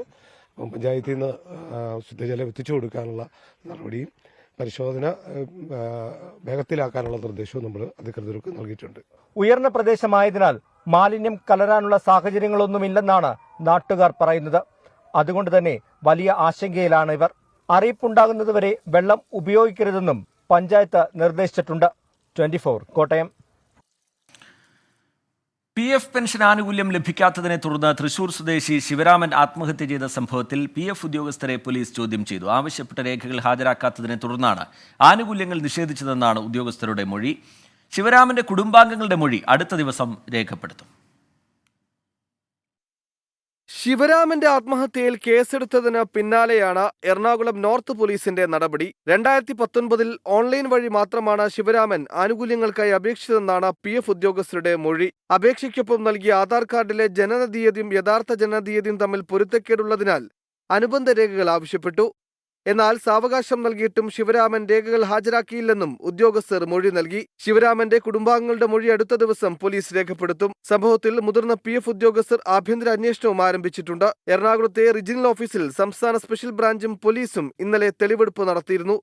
24 കൊച്ചി. ഒരു പ്രേക്ഷക ചോദിക്കുന്നത്, അക്ഷര എന്നാണ് പ്രേക്ഷകരുടെ പേര്, ഗുരുവായൂരിലെ ആനയുടെ വാർത്തയൊന്നും കണ്ടില്ലല്ലോ എന്നുള്ളതാണ്. അക്ഷര വൈകിയാണ് ഈ പരിപാടി കാണാൻ എത്തിയതെന്ന് തോന്നുന്നു. നേരത്തെ അതുമായി ബന്ധപ്പെട്ടുള്ള വാർത്ത, അതിൽ കോടതിയുടെ ഇടപെടൽ, കർശനമായ ചില നിർദ്ദേശങ്ങൾ കോടതി മുന്നോട്ട് വെച്ചിരിക്കുന്ന പശ്ചാത്തലം, ഇതൊക്കെ നമ്മൾ വിശദമായി തന്നെ നൽകിയിരുന്നു. അക്ഷര വൈകി വന്നതുകൊണ്ടായിരിക്കണം ആ റിപ്പോർട്ട് കാണാത്തതെന്ന് തോന്നുന്നു. ലോക്സഭാ തെരഞ്ഞെടുപ്പിൽ സീറ്റ് വേണമെന്ന ആവശ്യം ആവർത്തിച്ച INTUC. കോൺഗ്രസ് മത്സരിക്കുന്ന സീറ്റുകളിൽ ഒരെണ്ണം വേണം എന്നുള്ളതാണ് ആവശ്യം. ഒരു വ്യക്തിക്കല്ല, INTUC എന്ന തൊഴിലാളി സംഘടനയ്ക്കാണ് സീറ്റ് ചോദിച്ചതെന്ന് സംസ്ഥാന പ്രസിഡന്റ് R ചന്ദ്രശേഖരൻ പറഞ്ഞു. 16 സീറ്റിൽ ഒരു സീറ്റ് ഒരു INTUCയുടെ പ്രധാനപ്പെട്ട നേതാവിന് INTUCയുമായി ചർച്ച ചെയ്ത് കൊടുക്കണം. INTUC പ്രസിഡന്റ് ചന്ദ്രശേഖരൻ്റെ സീറ്റല്ല. അത് വ്യക്തമാക്കാൻ ഞാൻ ആഗ്രഹിക്കുന്നു. ഞാനാണല്ലോ വ്യക്തി, അതുകൊണ്ട് അത് വ്യക്തമാക്കാൻ ഞാൻ ആഗ്രഹിക്കുന്നു. എല്ലാ സീറ്റും വേണമെന്ന് ഞങ്ങൾക്ക് ആഗ്രഹമുണ്ട്. 16 സീറ്റും INTUC പ്രവർത്തകന്മാരുള്ള നേതാക്കന്മാരുള്ള സീറ്റുകളാണ്. 16 അല്ല 20 സീറ്റിലും INTUCക്ക് ശക്തമായ സ്വാധീനമുള്ളതാണ്. സൂരജ് സജി വിവരങ്ങളുമായി തൃശ്ശൂരിൽ നിന്ന് ചേരുന്നുണ്ട്. സൂരജ്, സീറ്റ് വേണം എന്നുള്ള ആവശ്യം വീണ്ടും ശക്തമാക്കുന്നു. ഒപ്പം തന്നെ മുന്നണിയിലെ ചില പാർട്ടികൾക്കെതിരെ ഒളിയമ്പും INTUCയുടെ ഭാഗത്തു നിന്നുണ്ടാവുന്നു. വിവരങ്ങൾ എന്താണ് സൂരജ്? സീറ്റ് വേണം എന്ന നിലപാട് കടുപ്പിക്കുകയാണ് INTUC. ഈ ആവശ്യവുമായി മുന്നോട്ട് പോകാൻ തന്നെയാണ് INTUC തീരുമാനിച്ചിരിക്കുന്നത്. ഇത് ചർച്ച ചെയ്യുന്നതിന് വേണ്ടി ഇന്ന് തൃശ്ശൂരിൽ INTUCയുടെ സംസ്ഥാന എക്സിക്യൂട്ടീവ് യോഗം ചേർന്നിരുന്നു. ഇതിന്റെ യോഗം ചേർന്ന ഇന്ന് ഉച്ചഭക്ഷണത്തിന് പിരിയുന്ന സമയത്താണ് ഈ R ചന്ദ്രശേഖരൻ മാധ്യമങ്ങളെ കാണുന്നതും ഈ സംഭവത്തെക്കുറിച്ച് സംസാരിക്കുന്നത്. അദ്ദേഹം പറയുന്നത് കോൺഗ്രസിന് മാത്രം 16 സീറ്റുകൾ കേരളത്തിലുണ്ട്, അതിൽ ഒരു സീറ്റ് വേണം എന്നുള്ളതാണ് INTUC ആവശ്യപ്പെടുന്നത്. അത് കൊല്ലം സീറ്റ് തന്നെ വേണം എന്നില്ല, പക്ഷേ കൊല്ലം സീറ്റ് കിട്ടിയാലും എന്നുള്ളതാണ് പറയുന്നത്. അതോടൊപ്പം തന്നെ പ്രധാനമായും ചൂണ്ടിക്കാണിക്കുന്നത് ഇത് തനിക്ക് വേണ്ടിയല്ല, R ചന്ദ്രശേഖരന് വേണ്ടിയല്ല സീറ്റ് ചോദിക്കുന്നത്. INTUC എന്ന നിലയിലാണ് ഈ സീറ്റ് ചോദിക്കുന്നത്. തൊഴിലാളികളുടെ ശബ്ദം പാർലമെന്റിൽ എത്തണം. കേരളത്തിലെ MPമാർക്ക് തൊഴിലാളികളുടെ പ്രശ്നങ്ങൾ ഈ പാർലമെന്റിൽ അവതരിപ്പിക്കുന്നതിൽ വലിയ വീഴ്ചയുണ്ടായി എന്ന തരത്തിൽ ചൂണ്ടിക്കാണിച്ചുകൊണ്ടാണ് INTUCയുടെ നിലപാട് അവതരിപ്പിക്കുന്നതിന് വേണ്ടി ഒരു സീറ്റ് വേണം എന്ന നിലപാട് ആവർത്തിക്കുന്നത്. നമ്മൾ എല്ലാ തവണയും തെരഞ്ഞെടുപ്പ് അടുക്കുന്ന സമയത്ത് INTUC ഇത്തരത്തിലൊരു സീറ്റ് ആവശ്യവുമായി രംഗത്തെത്താറുണ്ട്. പിന്നീട് കോൺഗ്രസ് നേതാക്കൾ ഇടപെട്ട് നടത്തുന്ന ചർച്ചയിൽ അനുനയിക്കുന്നതാണ് പതിവ്. പക്ഷേ ഇത്തവണ അത്തരത്തിൽ ഒരു അനുനയ ശ്രമത്തിന് തയ്യാറല്ല എന്നുള്ളത് തന്നെയാണ് ഈ R ചന്ദ്രശേഖരൻ വ്യക്തമാക്കുന്നത്. വൈകുന്നേരത്തോടു കൂടി മാത്രമാണ് ഈ സംസ്ഥാന എക്സിക്യൂട്ടീവ് സമാപിക്കുക. ആ സമയത്ത് കൃത്യമായ നിലപാട് പ്രഖ്യാപിക്കും എന്നുള്ളതാണ് അദ്ദേഹം വ്യക്തമാക്കുന്നത്. നമുക്ക് ലഭിക്കുന്ന സൂചന പ്രകാരം ഇന്ന് 26 അംഗങ്ങൾ, അതായത് ഈ സംസ്ഥാന എക്സിക്യൂട്ടീവിൽ പങ്കെടുക്കുന്നതിൽ 26 പേർ ഇതിനോടകം തന്നെ ഇതിന്റെ ചർച്ചയിൽ പങ്കെടുത്തിട്ടുണ്ട്. ഭൂരിഭാഗം അംഗങ്ങളും അഭിപ്രായപ്പെട്ടത് ഇത്തരത്തിലൊരു സീറ്റിൽ INTUC സ്വതന്ത്രമായെങ്കിലും മത്സരിക്കണം എന്നുള്ള ഒരു വിലയിരുത്തലാണ് ഉണ്ടായത്. അതോടൊപ്പം തന്നെ കൊല്ലം സീറ്റിന്റെ സാധ്യതകളെ പറ്റിയും ഇന്ന് ഈ ചർച്ചയിൽ പ്രധാനമായും ആവശ്യങ്ങൾ ഉയർന്നു. അതായത് അവർ പറയുന്നത് ചിന്താ ജെറോമിനെയൊക്കെയാണ് CPM സ്ഥാനാർത്ഥിയായി പരിഗണിക്കുന്നത്. ഈ സാഹചര്യത്തിൽ INTUC ഒരു സ്ഥാനാർത്ഥിയെ അവതരിപ്പിക്കുകയാണെങ്കിൽ സ്വാഭാവികമായും ഇടതുപക്ഷത്തിന്റെ വോട്ടുകൾ പോലും സ്വരൂപിക്കാൻ കഴിയുന്ന ഒരു സാഹചര്യത്തിലേക്ക് കൊല്ലം പോകും. അതുകൊണ്ട് തന്നെ കോൺഗ്രസ് സീറ്റ് നൽകാൻ തയ്യാറായില്ലെങ്കിൽ സ്വതന്ത്രമായി മത്സരിക്കുക എന്നൊരു ആവശ്യമാണ് ഇന്ന് ഈ സംസ്ഥാന എക്സിക്യൂട്ടീവിൽ ഉയർന്നത്. എന്തായാലും ഉച്ചയ്ക്ക് ശേഷം ഈ സംസ്ഥാന എക്സിക്യൂട്ടീവ് യോഗം തുടരും. അതിനുശേഷമായിരിക്കും ഇത് സംബന്ധിച്ച അന്തിമ തീരുമാനത്തിലേക്ക് പോവുക. TK സൂചിപ്പിച്ചതുപോലെ തന്നെ RSPക്കെതിരെ ഒളിയമ്പുമായി രംഗത്തെത്തുന്ന ഒരു കാഴ്ചയും ഉണ്ടായി. അതായത് ഈ കൊല്ലം സീറ്റുമായി ബന്ധപ്പെടുത്തിക്കൊണ്ടാണ് ഇദ്ദേഹം ഇത് പറയുന്നത്. RSP ഈ UDFിലേക്ക് കടന്നു വരുന്ന സമയത്തുള്ള രാഷ്ട്രീയ സാഹചര്യം വിലയിരുത്തണം. അന്നത്തെ രാഷ്ട്രീയ സാഹചര്യങ്ങൾ മാറിക്കഴിഞ്ഞു. ഇനിയും എത്ര നാൾ RSPയെ ഇങ്ങനെ കൊണ്ടുപോകണം എന്നുള്ളതാണ് അദ്ദേഹം ചോദിക്കുന്നത്. അതോടൊപ്പം തന്നെ ഈ ചില ഘടകകക്ഷികൾക്ക് അർഹമായതിലും കൂടുതൽ പരിഗണന നൽകുന്നു എന്നൊരു ആരോപണം കൂടി RSPയെ ലക്ഷ്യമിട്ടുകൊണ്ട് R ചന്ദ്രശേഖരൻ ഉന്നയിക്കുകയും ചെയ്തിട്ടുണ്ട്. TK. Good afternoon. അതിന്റെ അവസാന ഘട്ടത്തിലേക്ക് കടക്കുകയാണ്. കേരള സംഗീത നാടക അക്കാദമിയുടെ 14ാമത് അന്താരാഷ്ട്ര നാടകോത്സവത്തിന് തൃശ്ശൂരിൽ ഇന്ന് അരങ്ങുണരും. മന്ത്രി സജി ചെറിയാൻ വൈകിട്ട് 5 മണിക്ക് ഉദ്ഘാടനം ചെയ്യും. ഈ മാസം 16 വരെ നീണ്ടു നിൽക്കുന്നതാണ് നാടകോത്സവം. റിപ്പോർട്ടിലേക്ക്. 7 വേദികൾ, തിരഞ്ഞെടുത്ത 23 നാടകങ്ങൾ, 47 പ്രദർശനങ്ങൾ. അന്താരാഷ്ട്ര നാടകോത്സവത്തിന് തൃശൂർ ഒരുങ്ങിക്കഴിഞ്ഞു. ഫെബ്രുവരി 16 വരെ നീളുന്ന ദിനരാത്രങ്ങൾ തൃശൂർ നാടകങ്ങളുടെ അരങ്ങാകും.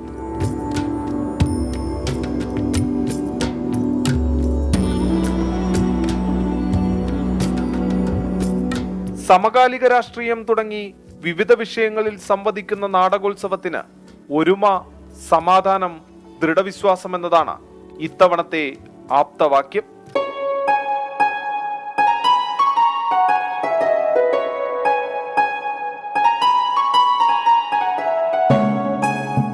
സംഗീത നാടക അക്കാദമിക്കൊപ്പം രാമനിലയം, സ്കൂൾ ഓഫ് ഡ്രാമ ക്യാമ്പസുകൾ, corporation palace ground, town hall എന്നിവ വേദികളാകും. സാമ്പത്തിക പരാധീനതകൾക്കിടയിലും നാടകോത്സവം ഏറ്റവും മികച്ചതാക്കാനുള്ള ഒരുക്കത്തിലാണ് സംഘാടകർ. ലോകത്ത് യുദ്ധത്തിൻ്റെയും പലായനങ്ങളുടെയും ഒക്കെ ഒരു അന്തരീക്ഷം നിലനിൽക്കുന്ന സമയത്ത് ഒന്നിക്കണം മാനവികത എന്ന വിഷയത്തിൽ നിന്നും ഒരു ചുവടുകൂടി മുന്നോട്ട് പോവുകയാണ്. ഒരുമ, സമാധാനം, ദൃഢവിശ്വാസം എന്ന പ്രമേയമായിട്ടാണ്. ഒന്ന്, സമൂഹത്തിൽ വളരെയധികം മാർജിനലൈസ് ചെയ്യപ്പെടുന്ന വിഭാഗങ്ങളെ, അവരുടെ പ്രശ്നങ്ങളെ നാടകങ്ങളിലൂടെ കൊണ്ടുവരാൻ ശ്രമിക്കുന്നുണ്ട്. വലിയൊരളവ് എല്ലാ തരം ജോണറുകളിലുള്ള നാടകങ്ങൾ ഇത്തവണ അവതരിപ്പിക്കപ്പെടുന്നുണ്ട്. ഡൽഹിയിലെ ട്രാമാർട്സ് ടെസ്റ്റിന്റെ മാട്ടിക്കഥ, ഡൽഹി ദസ്താൻ, ലൈവിന്റെ കബീര കഥാ ബസാർമേ എന്നിവയാണ് ഉദ്ഘാടന ദിവസത്തെ മറ്റു പ്രദർശനങ്ങൾ. അങ്ങനെ ഒരു ഉത്സവകാലത്തിന് കൂടി തൃശൂർ ഒരുങ്ങിക്കഴിഞ്ഞു. കേരളത്തിന്റെ സാംസ്കാരിക തലസ്ഥാനത്ത് ഇനി ലോകോത്തര നാടകങ്ങൾക്ക് അരങ്ങുണരും. യവനിക ഉയരുമ്പോൾ കാഴ്ചാനുഭവത്തിന്റെ എന്തൊക്കെ സാധ്യതകളാണ് ഇറ്റ്ഫോക് കരുതി വച്ചിരിക്കുന്നതെന്ന ആകാംക്ഷയിലാണ് ആസ്വാദകർ. ക്യാമറമാൻ ബിനേഷ് ബാബുരാജിനൊപ്പം സൂരജ് സജി, 24. എന്തായാലും നാടകോത്സവം ഉഷാറാവട്ടെ. വരും ദിവസങ്ങളിൽ അതിൻ്റെ കൂടുതൽ വിശേഷങ്ങളിലൊക്കെ നമുക്ക് കാണുകയും ചെയ്യാം. 1.5 മണിക്കൂർ ദൈർഘ്യത്തിലുള്ള നമ്മുടെ ഈ പരിപാടി അവസാനിപ്പിക്കാൻ സമയമായിരിക്കുകയാണ്. ഇന്ന് ഇതുവരെ പുറത്തു വന്ന വളരെ പ്രധാനപ്പെട്ട വാർത്തകളിലൂടെയാണ് നമ്മൾ കടന്നുപോയത്. അതിനെക്കുറിച്ചാണ് നമ്മൾ സംസാരിച്ചത്. ഇനി പോലീസ് ഡയറിയുടെ സമയമാണ്. പോലീസ് ഡയറിയുമായി പ്രേക്ഷകർക്കൊപ്പം സുഹേൽ മുഹമ്മദ് എത്തും. നമസ്കാരം.